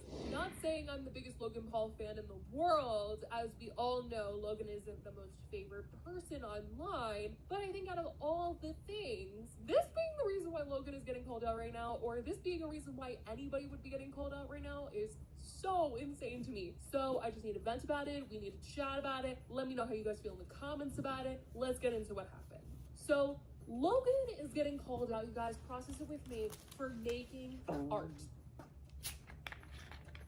Yes, art. Out of all the things, yes, you guys, you heard me, he's getting hated on for making art. And if you're a gamer, I'm sorry. I don't get it. I really don't. I'm trying to think about it in alternative forms here. His voice. We gotta break it down. So I'll lay out why people are so upset and let you guys decide how you feel. Obviously, you know, I feel a little passionate about this. I'm, you know, dramatic, as we all know. But I'm just like, I'm not understanding, and I'm reading people's replies, trying to understand it a little bit more, and I'm trying to relate it to like other objects or like other things that people can buy, and maybe things that I care about, that other people have, and how I would feel about it if they did this with those things. And I still can't. I really still can't process any of this. So let me just get to the dang point. What happened? Logan posted a TikTok.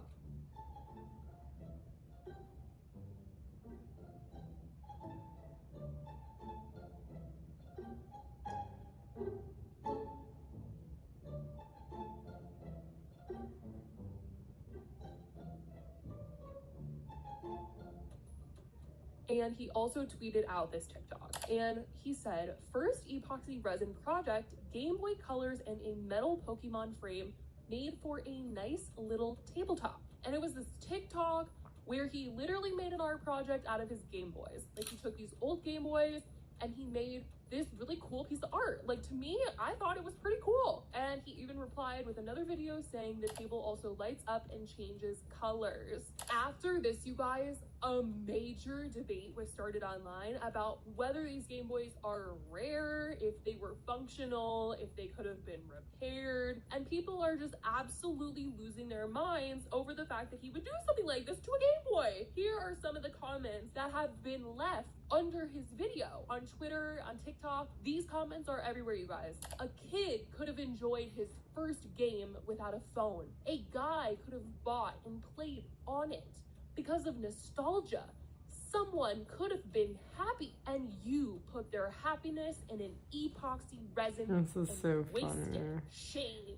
Game Boys are no more produced, and they are getting rarer and pricier, but you're in your ivory tower drowning them in epoxy. Was it necessary to do a tabletop? This looks decently cool, but part of me is bothered how you just ruined 15 Game Boy colors, some of which limited edition. They're not that rare yet, but this sped up the process, and you could have probably made fake Game Boys that looked like the same thing when in resin. This is so dumb. Not only is this bad for the environment, since once this eventually goes in the trash, no one is going to be able to easily separate the epoxy from the Game Boys easily, but also because you're literally wasting good systems. I mean, it looks cool, but even if the Game Boys were broken, they could have been repaired. This kind of sucks. Chevy is taking people lots of places this holiday. We're going to find the Really hope those were all broken. Like, it's a neat project, I'll say that much, and would be a good use of broken Game Boys, but I hate the idea that the ever-lowering number of functional Game Boys just went down by 15 because of this, when broken ones could have easily been used. Such a waste of perfectly good and playable Game Boys. Like, I've heard the parts inside these things are becoming increasingly expensive, making Game Boy restoration harder by the hour, and now we have about a dozen or so of them in a completely unusable state. You guys, I watched this video before even knowing that there was backlash to what he did, and before I even looked at the comments, my first thought was, OMG, that's pretty cool. I wonder if he's gonna sell that, because I feel like he could sell it for a lot of money. I honestly didn't look at it as like, oh, well, that's a piece of junk. I thought that there would be someone out there that would want this as some sort of collectible. I mean, people are buying art on the internet virtually right now, so I figured people would want this, you know? I just felt like that might be a thing that could happen. I don't know. And if Logan made it, I feel like somebody would buy it for some big bucks. But when I went into the comments, I was just expecting people to be like, are you selling this? What are you gonna do with this? I figured he would display this in his home if he wasn't selling it. But when I went into the replies, you guys, I was hit with all these comments, and I was like, whoa, whoa, whoa. People are really upset about this. Oh my God, I was shocked by it. I was like super shook. People mad. He spent his money on something and then made something with his own purchase that he made with his own money.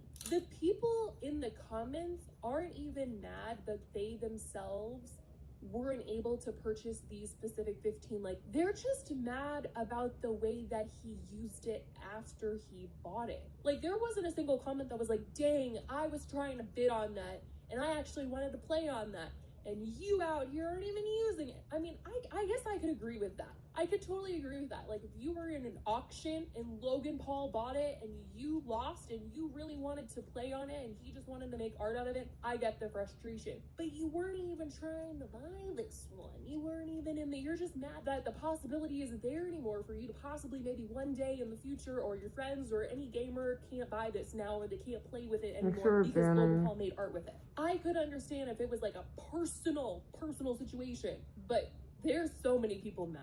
I'm hearing that these are rare, they're hard to find functioning, they're getting more expensive to fix. I mean, people are really upset because these Game Boys are going extinct, and those are the reasons that are being thrown around as to why people are upset or could be upset about Logan making art with his Game Boys. I'm seeing people though drop eBay links saying it's easy to find, it's easy to buy, but I guess because these were rare, or people are assuming that they're rare, and people are also assuming that all of these are functional. People are looking at them and saying, well, they look in good condition, I'm sure that they could have been used. And if they aren't, I'm sure they could have been repaired. Like, there is a reason left and right that people are giving for being upset about this. It is so fascinating to me. Like, I'm just honestly trying to find an understanding of the situation because it's not making sense to me. But I'm also not in the gaming community, so don't come for me if I don't understand. I'm literally laying out the reasons why everyone is upset, and I'm also going to lay out how people are defending Logan, because not everyone in the world is upset about this.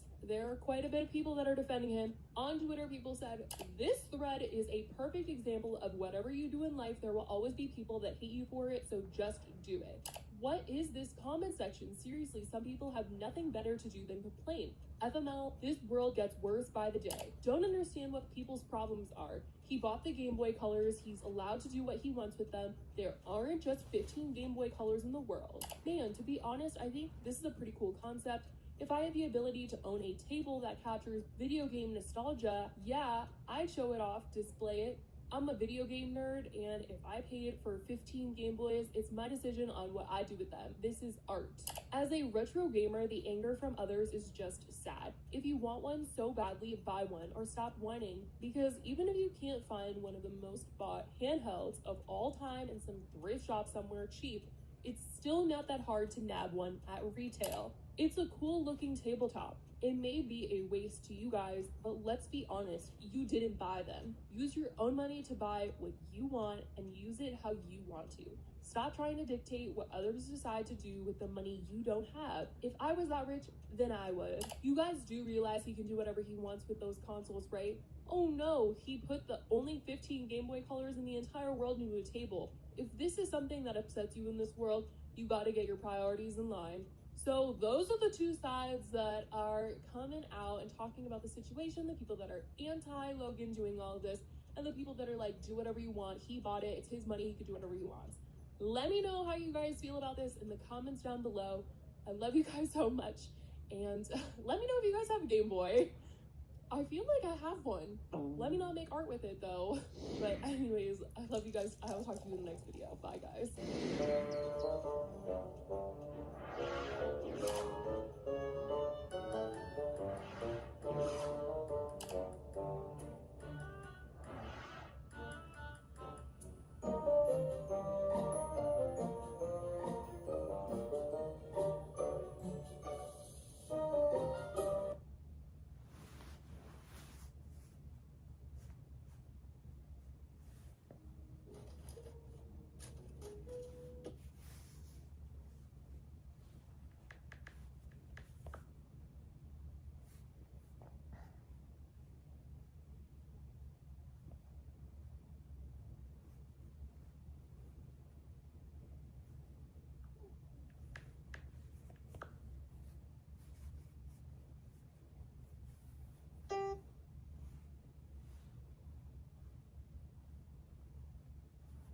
Okay, we're gonna watch Moon.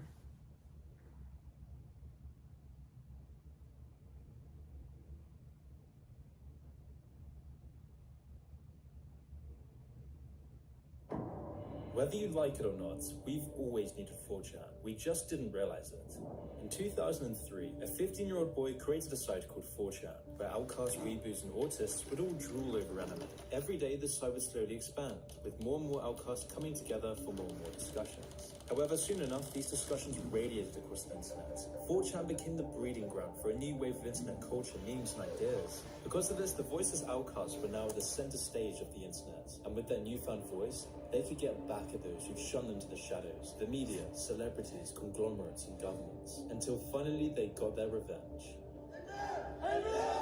But to understand how this happened, we have to start simple in order to understand the whole picture. So we'll begin with this. His name is Pepe the Frog.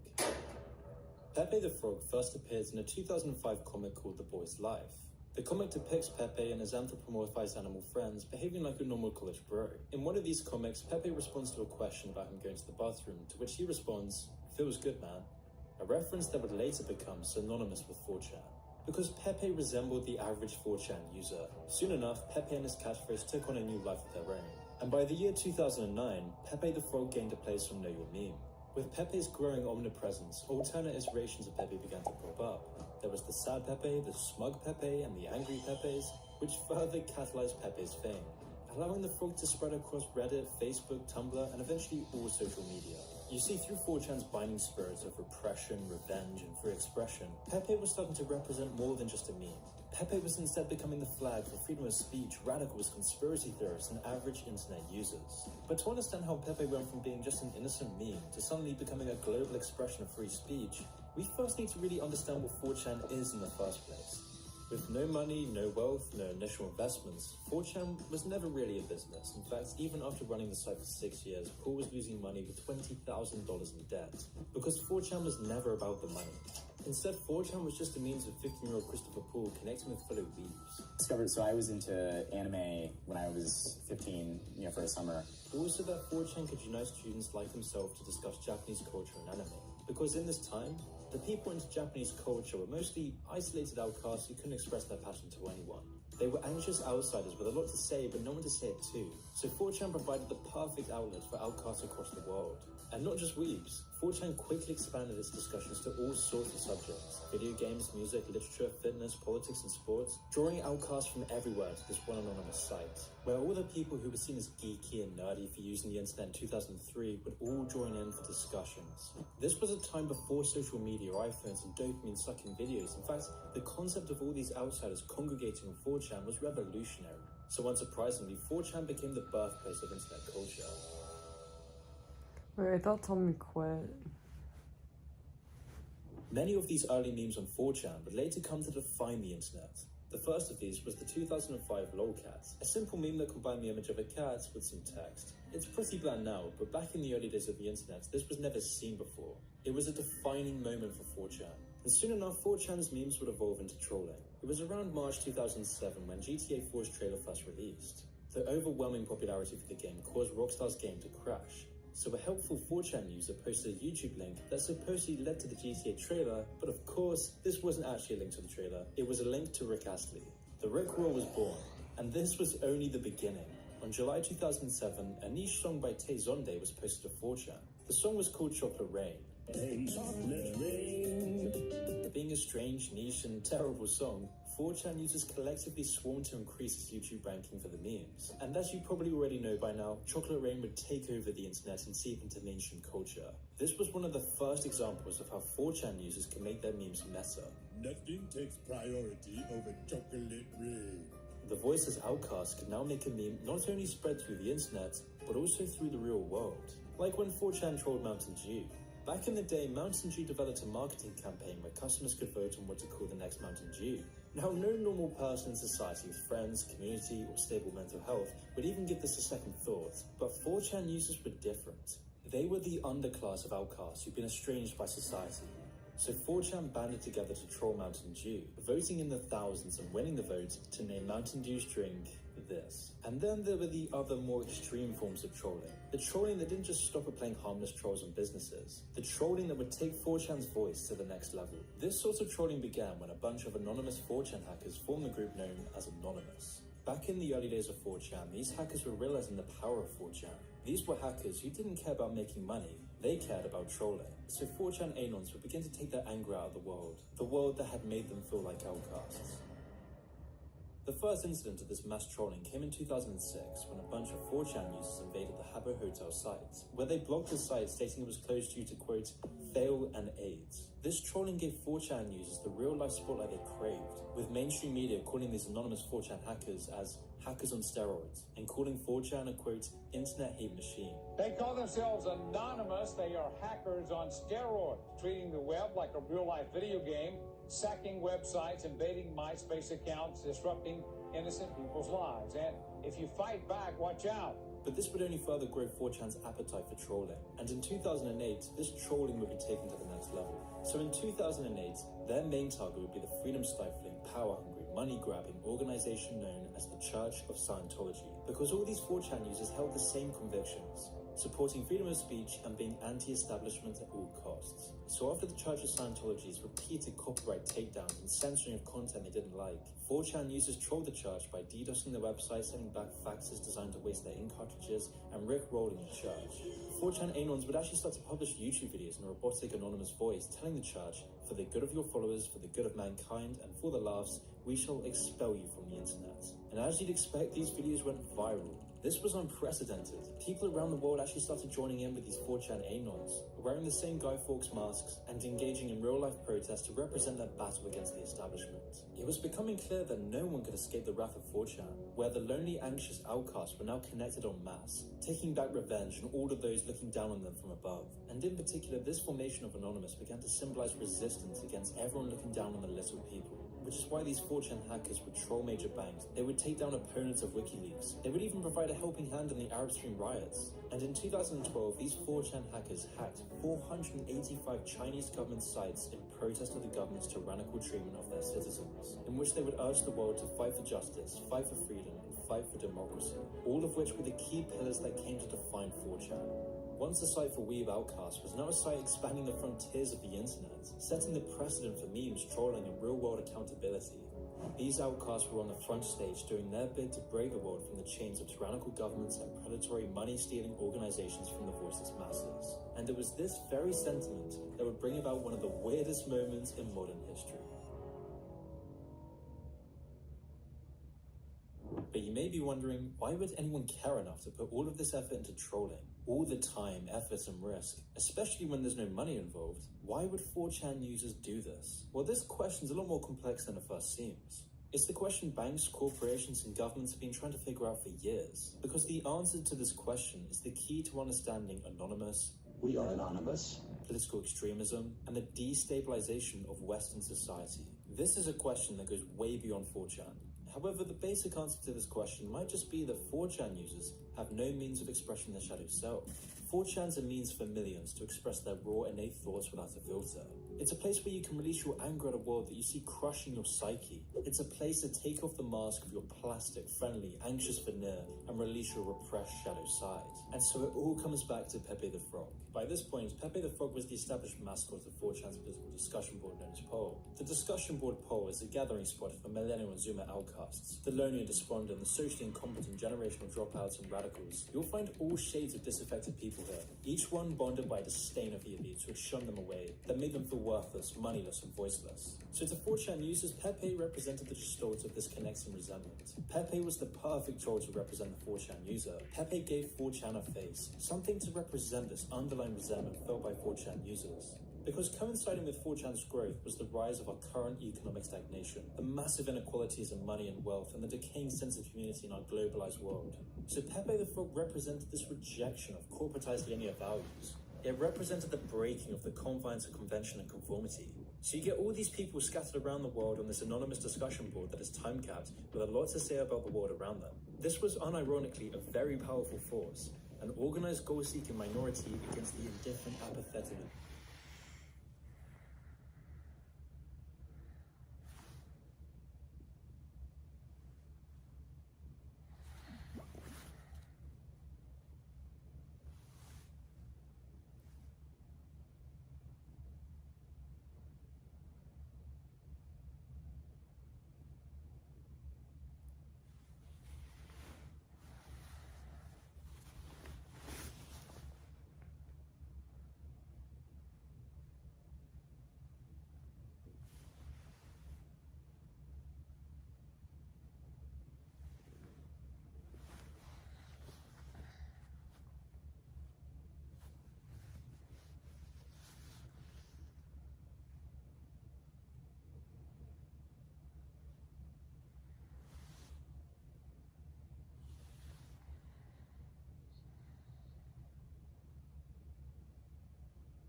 I'm gonna go grab my glasses.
I'm back. I just had to take off my mascara just in case I woke up late.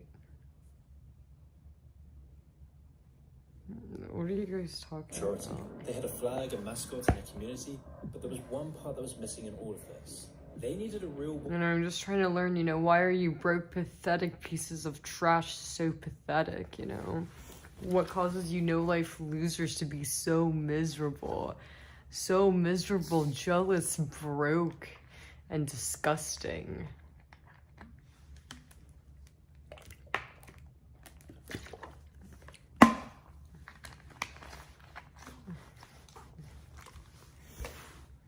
Leader to take things to the next level. And in 2015, this very thing happened. And we are going to make our country great again.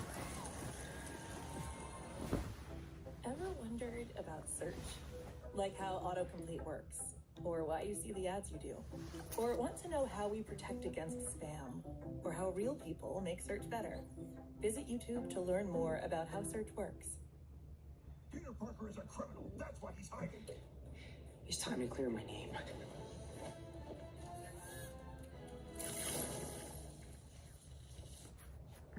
Come on. Ned?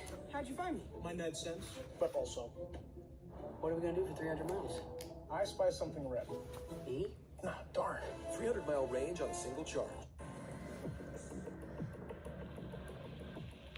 A real-life troll with all the money in the world had now taken the front stage of American politics. A billionaire troll insulting all the other corporate-lying politicians to their faces. No one could have expected that a leading presidential candidate would be saying things like this. You've called women you don't like fat pigs, dogs, slobs, and disgusting animals. Your Twitter account... Only Rosie O'Donnell. He referred to my hands. If they're small, something else must be small. I guarantee you there's no problem. I guarantee. Okay. And then I see Rick Perry the other day, and he's so, he's doing very poorly in the polls. He put glasses on so people will think he's smart. And it just doesn't work. People can see through the glasses. The 4chan ethos had been brought to life. Trump broke down the corporatized core veneers of these power-hungry sociopaths. He represented all the boiled-up repression, the outcasting, and the anger of the average 4chan poll user. And the Trump campaign knew this all too well, with Trump always retweeting Pepe memes. We will make America great again. These 4chan memes continue to proliferate on Trump's path to office. It was all in response to the corporate elite's disregard for the outcast, the nonconformists, and the autists. This was perfectly summed up with Hillary Clinton's blatant disdain of Trump supporters, which further grew the Pepe meme in response. You could put half of Trump supporters into what I call the basket of deplorables. So as you'd expect, this brought a wave of negative media coverage towards Pepe and 4chan. And so soon enough, the Pepe frog turned into a symbol of hate, where it was claimed that radical components of 4chan had begun to appropriate the meme for their own agenda. But in reality, this appropriation was only magnified to further ostracize 4chan users and what they represented. Oh, who is this 4chan? With Hillary Clinton's campaign even going so far as to describe Pepe as a symbol of radical hate. All of this to just criticize Trump's use of the meme. And then the ADL jumped on board, and suddenly Pepe was the apogee of the culture war. But all of this media criticism couldn't stop Pepe and its true meaning. Because Pepe didn't just represent Trump supporters or the radical right as the media makes out. Pepe is simply a meme. It's a meme representing 4chan's true core, a core of free speech. I already know that some of you will think this is outrageous, considering all the terrible things that have come as a result of 4chan with all its incels and radicals, but I'm going to explain to you why, no matter your political affiliations, Pepe and 4chan are a necessary function of society. 4chan is the last bastion of free speech. There is no other site or forum with such wide appeal and yet little to no moderation. It's the only site that doesn't care about the money from advertisements. And that's what makes it so hated by almost all of the establishment. People like to think that 4chan's only a place for radicals and losers. But even if this is the case, that's exactly why we need 4chan. Because nowhere else would you get to see these views, which is incredibly important to having a healthy society. As Christopher Hitchens once said, if someone's voice is silenced, then I am deprived of their right to hear. Moreover, I have never met nor heard of anybody I would trust with the job of deciding in advance what it might be permissible for me or anyone else to say or read. The freedom of expression consists of being able to tell people what they might not wish to hear, and that it must extend above all to those who think differently is, to me, self-evident. Of all the things I have ever written, the one that has gotten me the most unwelcome attention from the people I respect is a series of essays defending the right of Westernized to publish their views. I did this because I think a right is a right, and also because if this right is denied to one faction, it will not stop there. And this perfectly describes Can't why believe 4chan Molly's is sleeping so on the necessary, couch, not with because to me. hear I extremely should have never radical tucked her views is in. part of learning how to think. And our biggest challenge in society is that millions have been taught what to think and not how to think. We live in a world where far too many things have been taken on trust and people get away with far too much. And this is only continuing exponentially. Whilst at the same time, we see the people in power, we see our society increasingly devalue the necessity of free speech, where claims of offense, insult, and hate used to shut down freedom of speech. Our culture is collectively forgetting that freedom of speech is a freedom, which, like all freedoms, comes with responsibilities. We forget that the freedom to say certain things doesn't mean you should say them. We forget that freedom of speech needs to be untrammeled. People need to express their shadow side. They need to express dark views to the world, because only then can they escape their idiosyncratic dogmas by facing real-world criticism, where you'll be weeks every week. All of this stuff has helped Elon Musk become one of the most likable billionaires out there.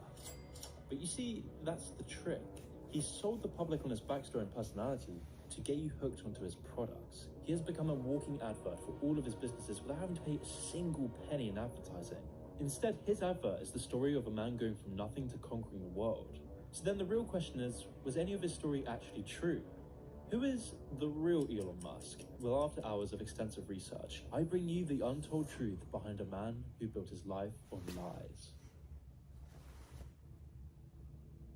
The story begins in Pretoria, South Africa, 1970. China was attacked by the British, the French, Japanese, and Russians, putting Chinese civilization to shame. As Chinese civilization crumbled, the population would face the consequences. And so after countless wars, China would plan its vengeance. In this time, Mao Zedong rose to power, becoming leader and founder of the CCP, and was obsessed with taking over the world. Mao's China was still dirt poor, his vision in ruins, and untold millions were dead after the Great Leap Forward and Cultural Revolution. So how would a poverty-stricken third world country go on to take over the world? Money. But it was a catch-22. If you have to become a free market democracy to get the money, then you've abandoned the political power the money was supposed to preserve. How do you break the Gordian knot, thread the needle? China had to somehow be the richest nation in the world without a free market economy. For some inspiration, China looked at the US and USSR. China saw that money turned the US into a global superpower, and how micromanaging everything destroyed the Soviet Union. So China took the best of both worlds, combining authoritarianism with a hint of capitalism to make the money they needed for world domination. And so the Chinese state was run as a business, doing whatever it took to reach its goals of maximum economic efficiency. China would make companies do whatever the state said, with no care for the consequences. It's the people of the United States who are the victims of what amounts to Chinese theft on a scale so massive that it represents one of the largest transfers of wealth in human history. If you're an American adult, it is more likely than not that China has stolen your personal data. China has a population of around 1.4 billion people, and the majority of them are now joining an explosive middle class. This is like negative energy. Let's watch Why is Tinder Worse Than You Thought.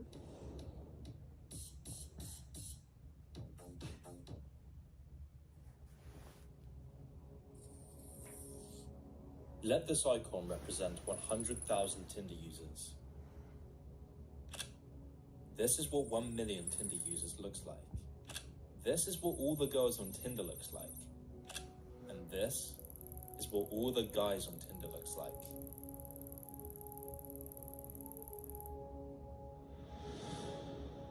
And then there's you.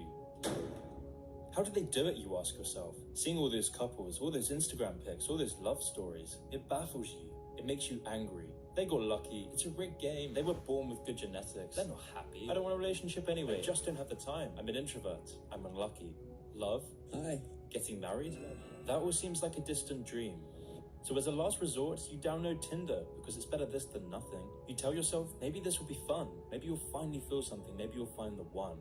Some hope with fancy photos and tactical pickup lines, they'll find love through sheer force. Others hope by filling a dad-shaped hole, they'll become confident and empowered. And the rest? They're falling down the spiral of loneliness, self-doubt, depression, or divorce, desperate to feel that spark they felt before. You look for quick fixes. You look for apps to find love, because deep down you're living a life of quiet desperation. But meanwhile, all you really want is someone to laugh with, someone to share those memories with. And you don't have long until it's too late. But as months and years go by, you come to a harsh realization. Those dreams you had of meeting that girl, traveling around the world, escaping your virtual reality, having your own family, they'll forever remain that way. Just dreams. Nothing more, nothing less. Tinder is creating the biggest psychological and technological change in human society. And you're on the losing side of it. But what if I told you, you were wrong? What if you didn't have your emotions cut up and sold back to you for a profit? What if you didn't have to turn to Tinder? What if you didn't have to always send messages grasping at straws? What if you didn't have to abandon those dreams you had of traveling the world with that girl or having a happy family? By the end of this video, you will understand there's a side to the coin that you're not being shown. But I warn you, the road is tough. Dating apps are a multi-billion-dollar industry. They are profiting from your loneliness and doing everything they can to keep it that way. Their main goal is to reprogram your mind to think that you need an app to date, that you need the next swipe and the next match, all whilst giving them billions and leaving you more alone and isolated. The road out to the online dating world is becoming harder by the day, but at the end of this road lies relationships beyond what you thought you could attain. At the end of that road lies the ingredients for a healthier, happier, and more socially connected life.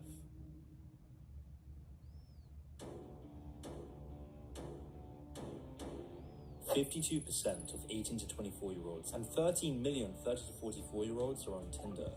At the same time, the number of single adults in the US and many other nations is unprecedented, with reports estimating that 1 in 4 people will be single for their entire life. Why? Truth is, the media and society have a habit of telling you that being single is empowering, that being atomized is healthy, that not having children is stopping climate change, that Tinder is helping you, that Tinder is changing dating for the better, and that Tinder is empowering. The question is, have you bought into these ideas? In the longest study on what makes a good life, they found loneliness is the biggest indicator of a shortened lifespan. It turns out that people who are more socially connected to family, to friends, to community, are happier, they're physically healthier, and they live longer than people who are less well connected.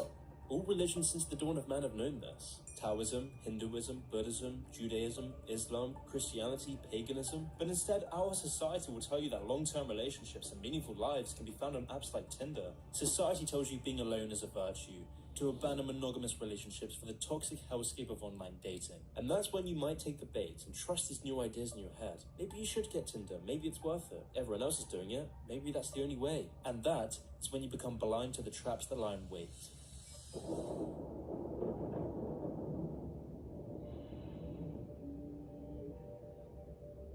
There are 3 traps on Tinder, and if you download Tinder, you will inevitably fall into one or more of these traps. The first trap, the self-help route. Now, I'm not talking about authentic self-help. I'm not talking about the people like Jordan Peterson, Joe Rogan, David Goggins, or whatever. I'm talking about the world of dating gurus, dating forums, and all the other quick fixes. In my new frame. So you do your research, you watch all the dating gurus and fall down the rabbit hole of self-help. And after every self-help post that you read, after every self-help video that you watch, there is a shot of dopamine rushing through your brain. You go on and on using these texting games from Tinder girls. You race to get more of that dopamine rush every single time. The online dating world can put you under a massive illusion, the illusion of progress. After watching that video, you feel accomplished. After getting that match, you feel accomplished. You feel like you're moving closer to your romantic dreams. You're motivated by the matches, you watch the next video, read the next post. But it's only when you take a moment to pause and reflect, when you realize you're just addicted to the feeling of progress. And this is why Tinder is a facade for the real adventure of life, in which you learn who you truly are by grabbing yourself by the balls and facing real-world rejection. You become overprotective from the negative stimuli that is a part of finding deep relationships. Instead, you're just turning to the dating gurus for tricks on discombobulating girls to get laid, always at arm's length from real rejection. And so as you follow this path, you push yourself further and further away from your original goal. Because how can you find a meaningful relationship when half the process is taken away? But as this process continues, the dopamine rush from self-help and Tinder slowly fades. Tinder dries up your matches by design, the rejections pile up. You may start to conclude that you just can't do it anymore, that finding a partner is a waste of time and energy. You put so much work into getting this right and yet you have nothing to show for it. Maybe they were right. Maybe love is an illusion. Maybe you're ugly. Maybe you're just better off in your own way. And then see how that turns out when you're 60. So let this be your first warning. You don't need to read every post. You don't need to overthink every text, every movement, and every action you take. You don't need an app. This is the first trap that so many guys get lost in, and it has dramatic consequences at the end of it all. Tinder becomes a substitute for the action you need to take in the real world. Going on Tinder will only make you more lonely, more insecure, with this trap ultimately leading you to the gut-wrenching realization that you haven't made any progress. You only got better at convincing yourself that you did. When you make more gifts and wows. You make more statements, keepsakes, and messes. When you make more, you get rewarded. Visit Michaels.com/rewards to find out how to start earning today. Michaels, made by you. So I do NFTs. Maybe.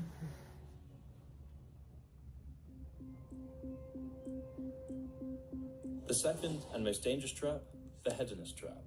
Let's say you're doing well on Tinder. You've got tons of matches coming in, you feel confident, you're taking people out for dinner. You've never had it so easy. All these people, all this potential, all this dopamine. Your ego swells. People want you and you want them. Tinder is great. This is what was missing in your life. Untold matches, coffee dates, bar dates, so many one-night stands. It feels too good to be true. It's what society tells you to do. Be empowered, be sexually liberated, be adventurous. Yes, queen, yes, queen! Yeah! Tinder one-night stands are an ingrained part of modern dating, which makes this trap so dangerous and so hard to escape. But the engine behind this is Tinder's design itself. The endless amounts of profiles you find on Tinder creates an infinite choice conundrum. You think to yourself that you just need one more swipe before you find the perfect match, one more hot match to feel like a baller, one more date to find that girl, one more one-night stand to feel a connection, and so on and so on and so on. You end up always chasing the dragon for the next perfect match or the next potential lover, paralyzing you from finding a deep relationship. With so many options to choose from, people find it very difficult to choose at all. And the business of online dating knows this. In fact, they rely on this to keep you hooked. Oh, and they're very aware of how addicting infinite choice can be. One of the schedules is very effective with rats or pigeons is what we call a variable ratio schedule, and that is at the heart of all gambling devices and has the same effect. A pigeon can become a pathological gambler just as a person can. And even if you're one of the lucky ones who does sustain a long-term relationship from Tinder, your chances of breaking up are almost 30% higher than those you met outside of Tinder. When there are lots of alternatives to consider, it is easy to imagine the attractive features of alternatives that you reject that make it you less satisfied with the alternative that you've chosen. One of my favorite authors, Dostoevsky, wrote that if you had nothing to do but eat cakes and busy yourself with the continuation of the species, you would eventually want to smash all these bubbles of bliss for something unique to happen. Easy pleasure makes life miserable, because what makes you happy right now won't make you happy in the next hour. So here's your next warning. The online dating industry is a huge business, and it relies on you not being content for you to continue consuming its services. Be careful. Question how Tinder is making you feel over the long term. Question the real value of all these matches or one-night stands you have. Ask yourself, what did I gain from any of this?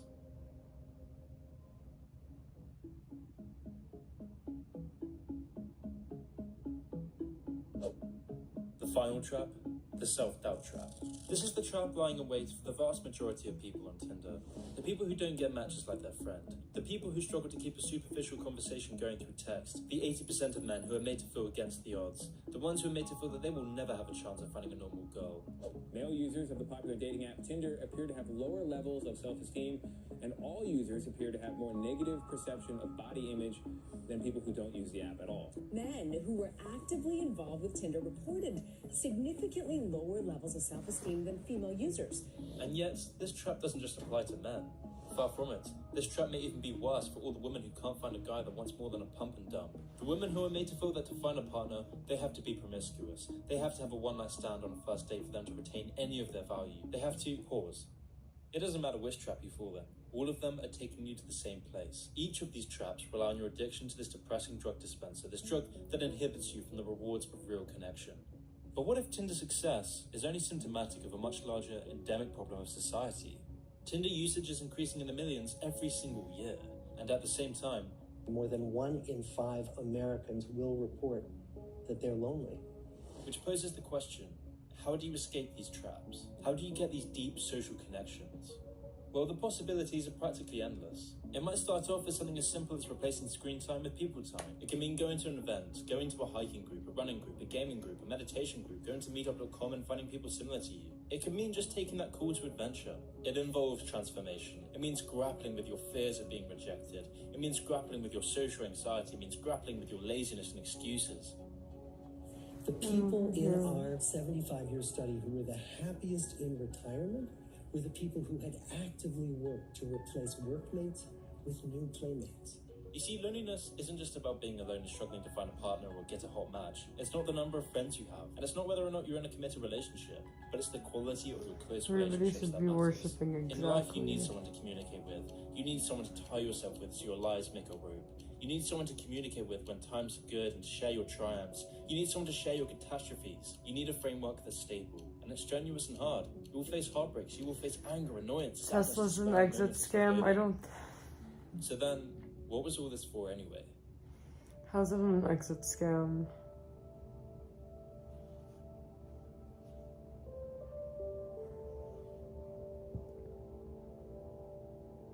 From the start, this was never about Tinder.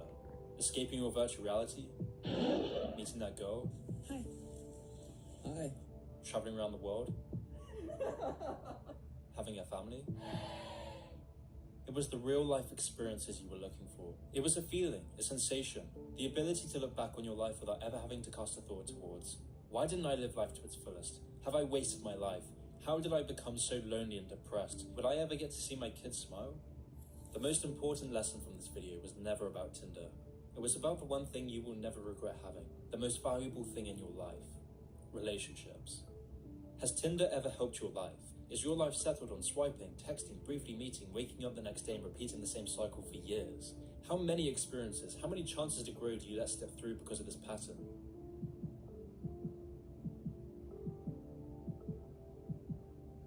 Or perhaps you're fine with that reality, and if that's the case, there's nothing to worry about. The most you got from this video was a little entertainment and maybe a change in perspective, but there are those of you that understand the other side. Those of you that understand the price of cheap fixes, the value of never needing to worry about what you didn't do. If you're going into your 20s or 30s, you only have one shot at this. Let finding a strong relationship be the meaningful struggle of your life. Does it mean you'll be happy at the end of this road? Only you can answer that question. But if your struggle is meaningful, then perhaps it's worth pursuing.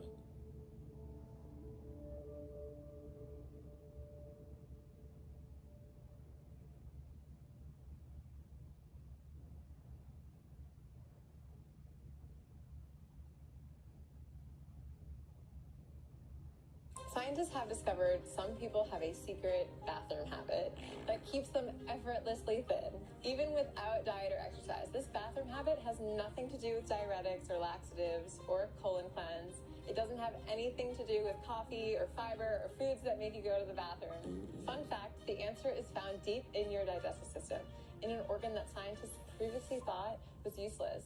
Yet now they are backtracking, saying it might be one of the most biggest fat loss discoveries.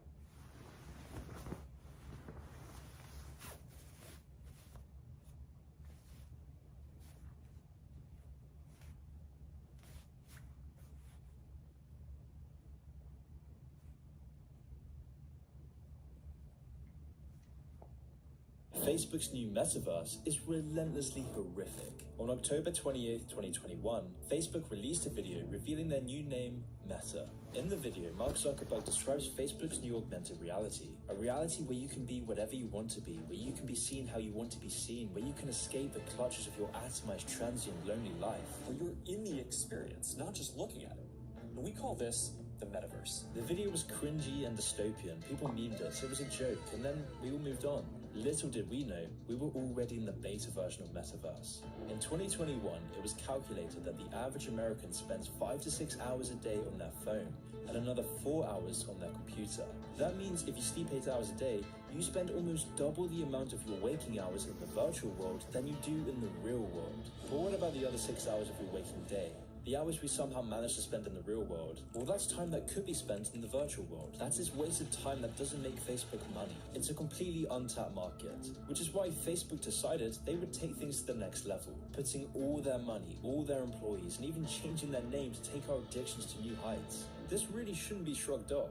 Facebook's algorithms have already worked exceptionally well. Facebook is one of the main forces behind our virtual addiction in the first place. It's for this reason that the metaverse is beyond sinister, because the metaverse sets a precedent the likes of which we've never seen before. Instead of us being addicted to a drip of anodyne lethargic dross, we will be attaching our own consciousness, our own lives, our own businesses, our own culture, our society into the virtual world. People are getting married inside the metaverse, and I just bought a virtual shoe company that makes virtual NFTs and sneakers for the metaverse. We are currently witnessing the commodification and mechanization of human existence. But to understand this whole picture, we need to understand the person behind it all, Mark Zuckerberg.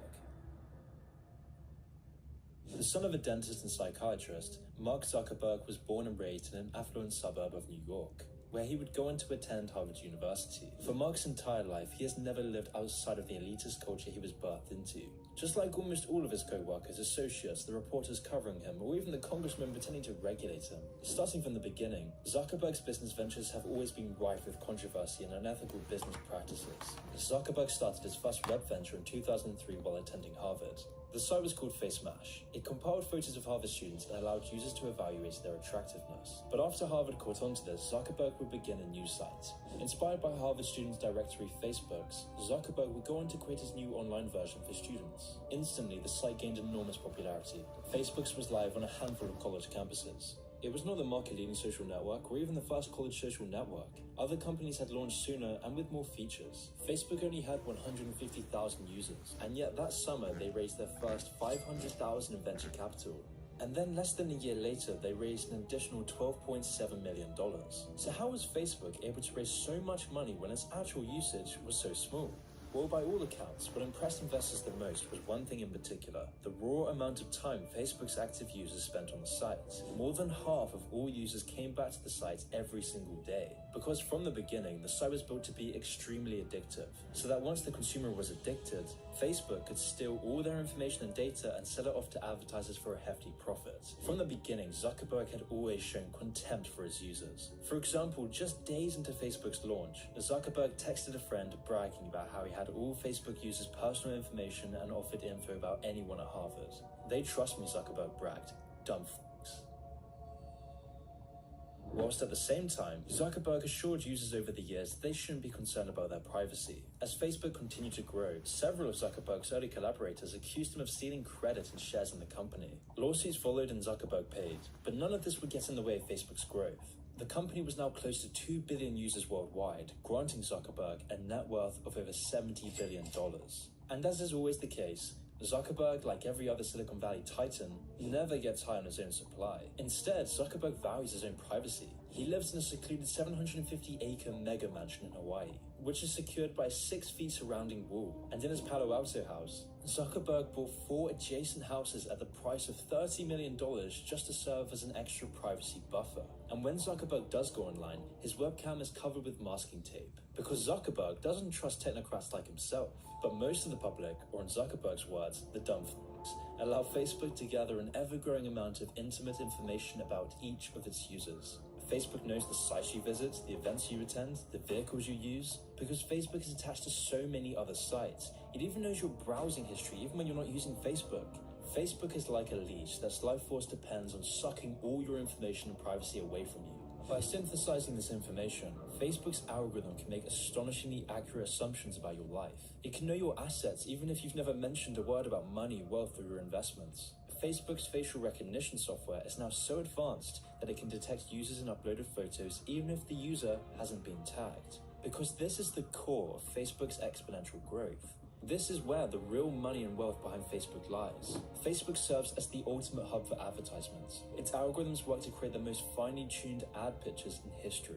Facebook's success is predicated on how long it can addict the user, which they can then sell off this engagement to advertisers. And the company has been insanely successful at doing that, with roughly 200 million Americans and Canadians using the app every day. The the PBS Documentaries channel, a vast catalog of programs, now on demand. How about that?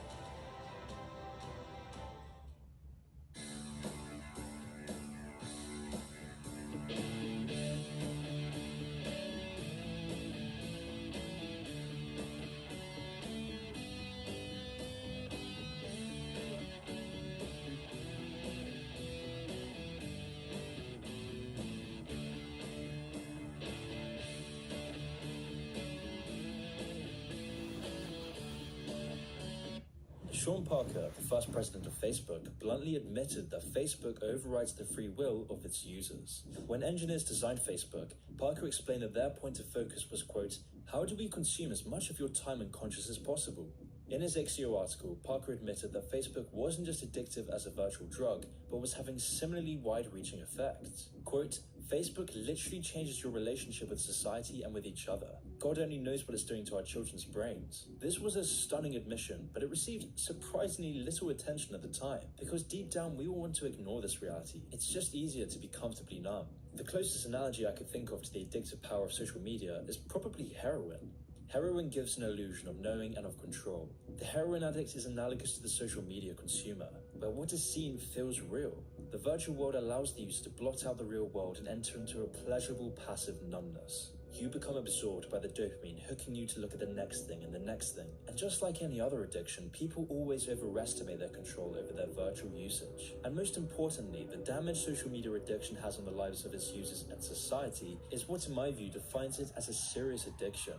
And just a few months ago, Frances Haugen revealed Facebook is ripping apart the social fabric of how society works. And science agrees. A 2017 study in the American Journal of Epidemiology found that the use of Facebook correlated with declining psychological and even physical health. The more time spent on Facebook, the worse the user's mental health. And Facebook's other app, Instagram, is even worse. A 2017 study by the British Royal Society for Public Health discovered that Instagram was the most damaging social media site, causing loneliness, anxiety, and depression. This isn't a secret to Zuckerberg, or even the public at this point. It's an established fact. But if you thought Facebook's global omnipresence wasn't creepy enough, things are about to get a whole lot more dystopian. In 2013, Zuckerberg foresaw that Facebook was going to plateau. Almost all big tech companies reach their expiry date as quickly as their rise. MySpace, Napster, Yahoo. So Facebook needed to take on radical change, which is why they began to invest everything into VR technology, putting their finest programmers, engineers, designers to revolutionize social media. It would take over 8 years for their first prototype to be produced, and it was called the Metaverse. Now, what's the Metaverse? Well, according to Zuckerberg, the Metaverse is the next version of the internet. Facebook promises that the Metaverse will introduce the world to a new reality, a reality made up of different worlds, avatars, and businesses. Professor Reed explained that, quote, "The Metaverse's ultimate aim is not just virtual reality or augmented reality, it's mixed reality. It's blending the digital and real world together. Ultimately, this blend may be so good and so pervasive that the virtual and real become indistinguishable. And the market for that is gigantic. Whoever controls it will basically have control of your entire reality." Our minds have already been jacked into the system. That your phone is already an extension of you. You're already a cyborg. Most people don't realize they are already a cyborg. That phone is an extension of yourself. But once we live inside the virtual world, where an entire society, economy, and culture exists in this world, that's when we should be deeply concerned. This is potentially the biggest threat to humanity as we know it. But to understand why, let's first look at the experience machine. Philosopher Robert Nozick coined the idea of the experience machine in the 1960s, and his version of the experience machine has uncanny parallels to the metaverse. The experience machine is a thought experiment, where you can put an electrode in your head and you can simulate neurotransmitters so that you can live life in infinite bliss. Most rational humans would completely reject this. They wouldn't want this. They'd want a meaningful life. But what if you could put an electrode in your head that gives you endless meaning? Well, I'm starting to worry that that's the situation we find ourselves in now, where the metaverse will provide you meaning through shops, businesses, meeting friends, celebrity worship, instant news, instant pleasure, and shallow meaning in the metaverse. You'll be able to feel as much pleasure as you want and do whatever you want. You can feel like what you're doing is meaningful because that's the illusion needed to keep you stuck in the metaverse algorithm. This is all very real, and as we go into the year 2022, We're already a culture that's being ripped apart by the bliss machine in our pockets, because we're a culture that has lost faith in itself and offers nothing but empty, meaningless nihilism, a neoliberal dystopia that indoctrinates young people to shun authenticity, community, and family in pursuit of vapid consumerism and escapism. Where we're so numbed on social media that for us to feel anything, we have to find the most absurd forms of escapism, where everything is so fake and empty inside that we have to live vicariously through other people's stories just to feel anything, where we no longer have a sense of belonging, with our only destiny to be atomized and alone, embroiled in debt, no savings and no money, living in decaying dystopian megacities that are littered with piles of oozing feces. Unable to afford a standard of living that provides us with basic dignity or privacy. A generation of atomized, desperate, lonely losers whose only way of addressing their pain of isolation is to be absorbed by the virtual world. A virtual world that strips us of privacy, freedom, and authenticity. So long as our culture continues to offer nothing whatsoever of substance, authenticity, or meaning, nightmarish trends like the metaverse will only continue to proliferate. And the sad fact is the majority of us will jump in without a second thought, because deep down we have nothing else to live for. And when the majority of people go into the metaverse, that leaves only a small segment of the population who remains outside of the metaverse, who are further ostracized from their friends and family. And of course, Zuckerberg knows this, and he wants this. He's the architect of this, because this allows him to become the prophet, the god of an entirely new reality, the creator looking over his population of dumb fucks, an increasingly narrow group of technocrat billionaires who have full control over the lives of the global population. A metaverse of socialism for the rich.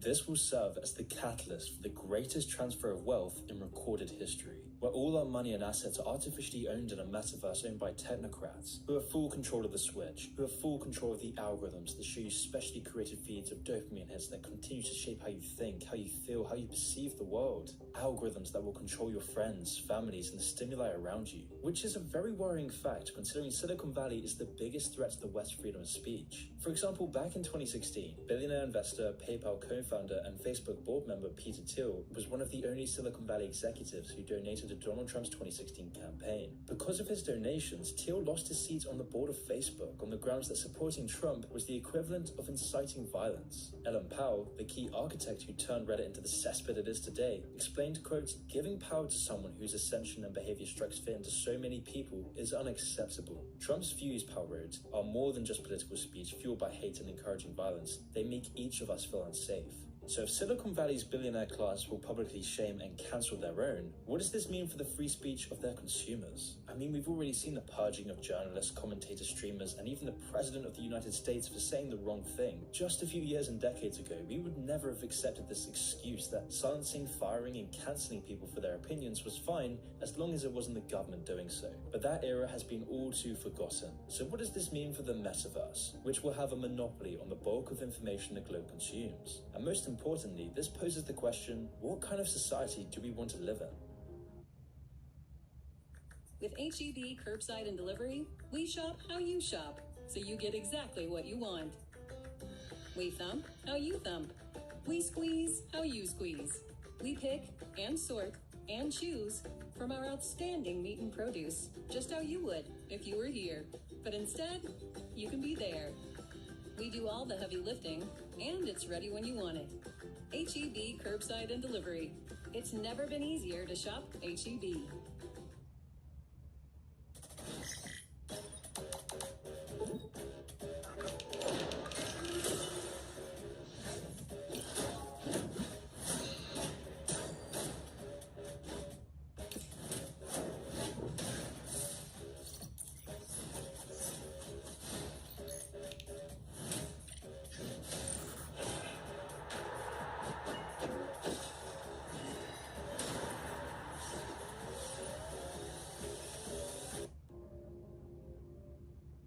The metaverse will grant the control of a new reality to a man who's already tearing up the fabric of society, sowing the seeds of distrust and hate across the world. And now he's the man who will dictate what you see and feel. But it is going to bother you because you're human, and I was human. I am human, still. Our society has been descending into madness at such an accelerating rate that the metaverse is promoted as our only redemption. Promoted by Silicon Valley technocrats, the World Economic Forum, and our current plutocracy. Because not only does the metaverse give them more money, more wealth, more investments, but it also gives them unrivaled power. We're already seeing countries like China using dystopian social monitoring technology to control their population, where China is combining their health program and their social credit system to create a civilization code. A civilization code that gives people a civilization score that ranks them. A rank that the CCP uses to judge who gets to enjoy the benefits the state provides and who gets restricted and punished. 已经被限制这个自由的出行了，就是订票啊，我们高铁和飞机都不行。我跟你演示一下，我们用这个 APP 来订票。现在是我们从重庆到西安，我们来订一张票，订一张过几天的票。And what does it say? 然后就显示那个出票失败，说我已经被法院依法限制高消费，限制乘坐 G 字头列车。All of this data is then stored on a government database that tracks your internet activity, internet history, which sites you spend your time on, what you say, what you do, and your overall general behavior. With some of these very same restrictions now being imposed on massive chunks of the Western population. A digital ID card that is monitored by government databases around the world. Where your basic liberties are stripped away from you if you aren't able to comply. Where you are dehumanized for not wanting your God-given freedoms to be used as a bargaining tool. And I think, like others have said, gyms, hairdressers, but why not supermarkets? Why not public transport? I know it's difficult to police some of these things, but really, if you want to participate in society, you need to be vaccinated. Where all of those who oppose this are targeted by big tech giants and the parasitic mob. All of these combining factors makes the metaverse the gateway drug to a globalized social credit system, where your speech, actions, and preferences are monitored at all times of the day, where your virtual memories are chopped up and distributed to advertisers for a profit. If this doesn't terrify you, I don't know what will. The companies who will do this have done nothing to engender trust in their users, and yet they will be the architects of our new reality. And the even sadder fact is that most of the public will continue to eat all of this up, desperately rushing to fill the void of emptiness and loneliness, voraciously consuming synthetic emotions through any escapism possible, complicitly creating a nightmarish future that will destroy all the pillars of Western free society, where we will eagerly strip all of our privacy and dignity for a pair of Nike's NFT virtual shoes, gleefully becoming married inside a universe run by a man who sees his customers as dumb f***s, while at the same time, China is now putting their efforts to unplugging their population from the virtual world. China is limiting video game usage. China is limiting their population's internet usage. Instead, China is promoting marriage within its population through social economical wedding zones. China is doing everything it can to promote family culture within its populace, and rewarding happy families for doing so. A stark contrast to the West, where single parenthood is now praised as a virtue, where marriage and happy families are seen as an oppressive force, where the metaverse is praised by the elites, where the metaverse is willingly eaten up by people so desperate to escape their own hellish reality, a reality that is no longer even real in itself. Where everything we eat, everything we consume, all the facades, all the dystopian megacities, all the synthetic pills, reality, we haven't even lived in anything remotely real in years. And that's why only in a society like ours, where nothing is real, does virtual escapism seem like a utopia. Only in a sick society does a man like Mark Zuckerberg become a sanctified prophet, which is why the technocratic vultures are busy licking their lips.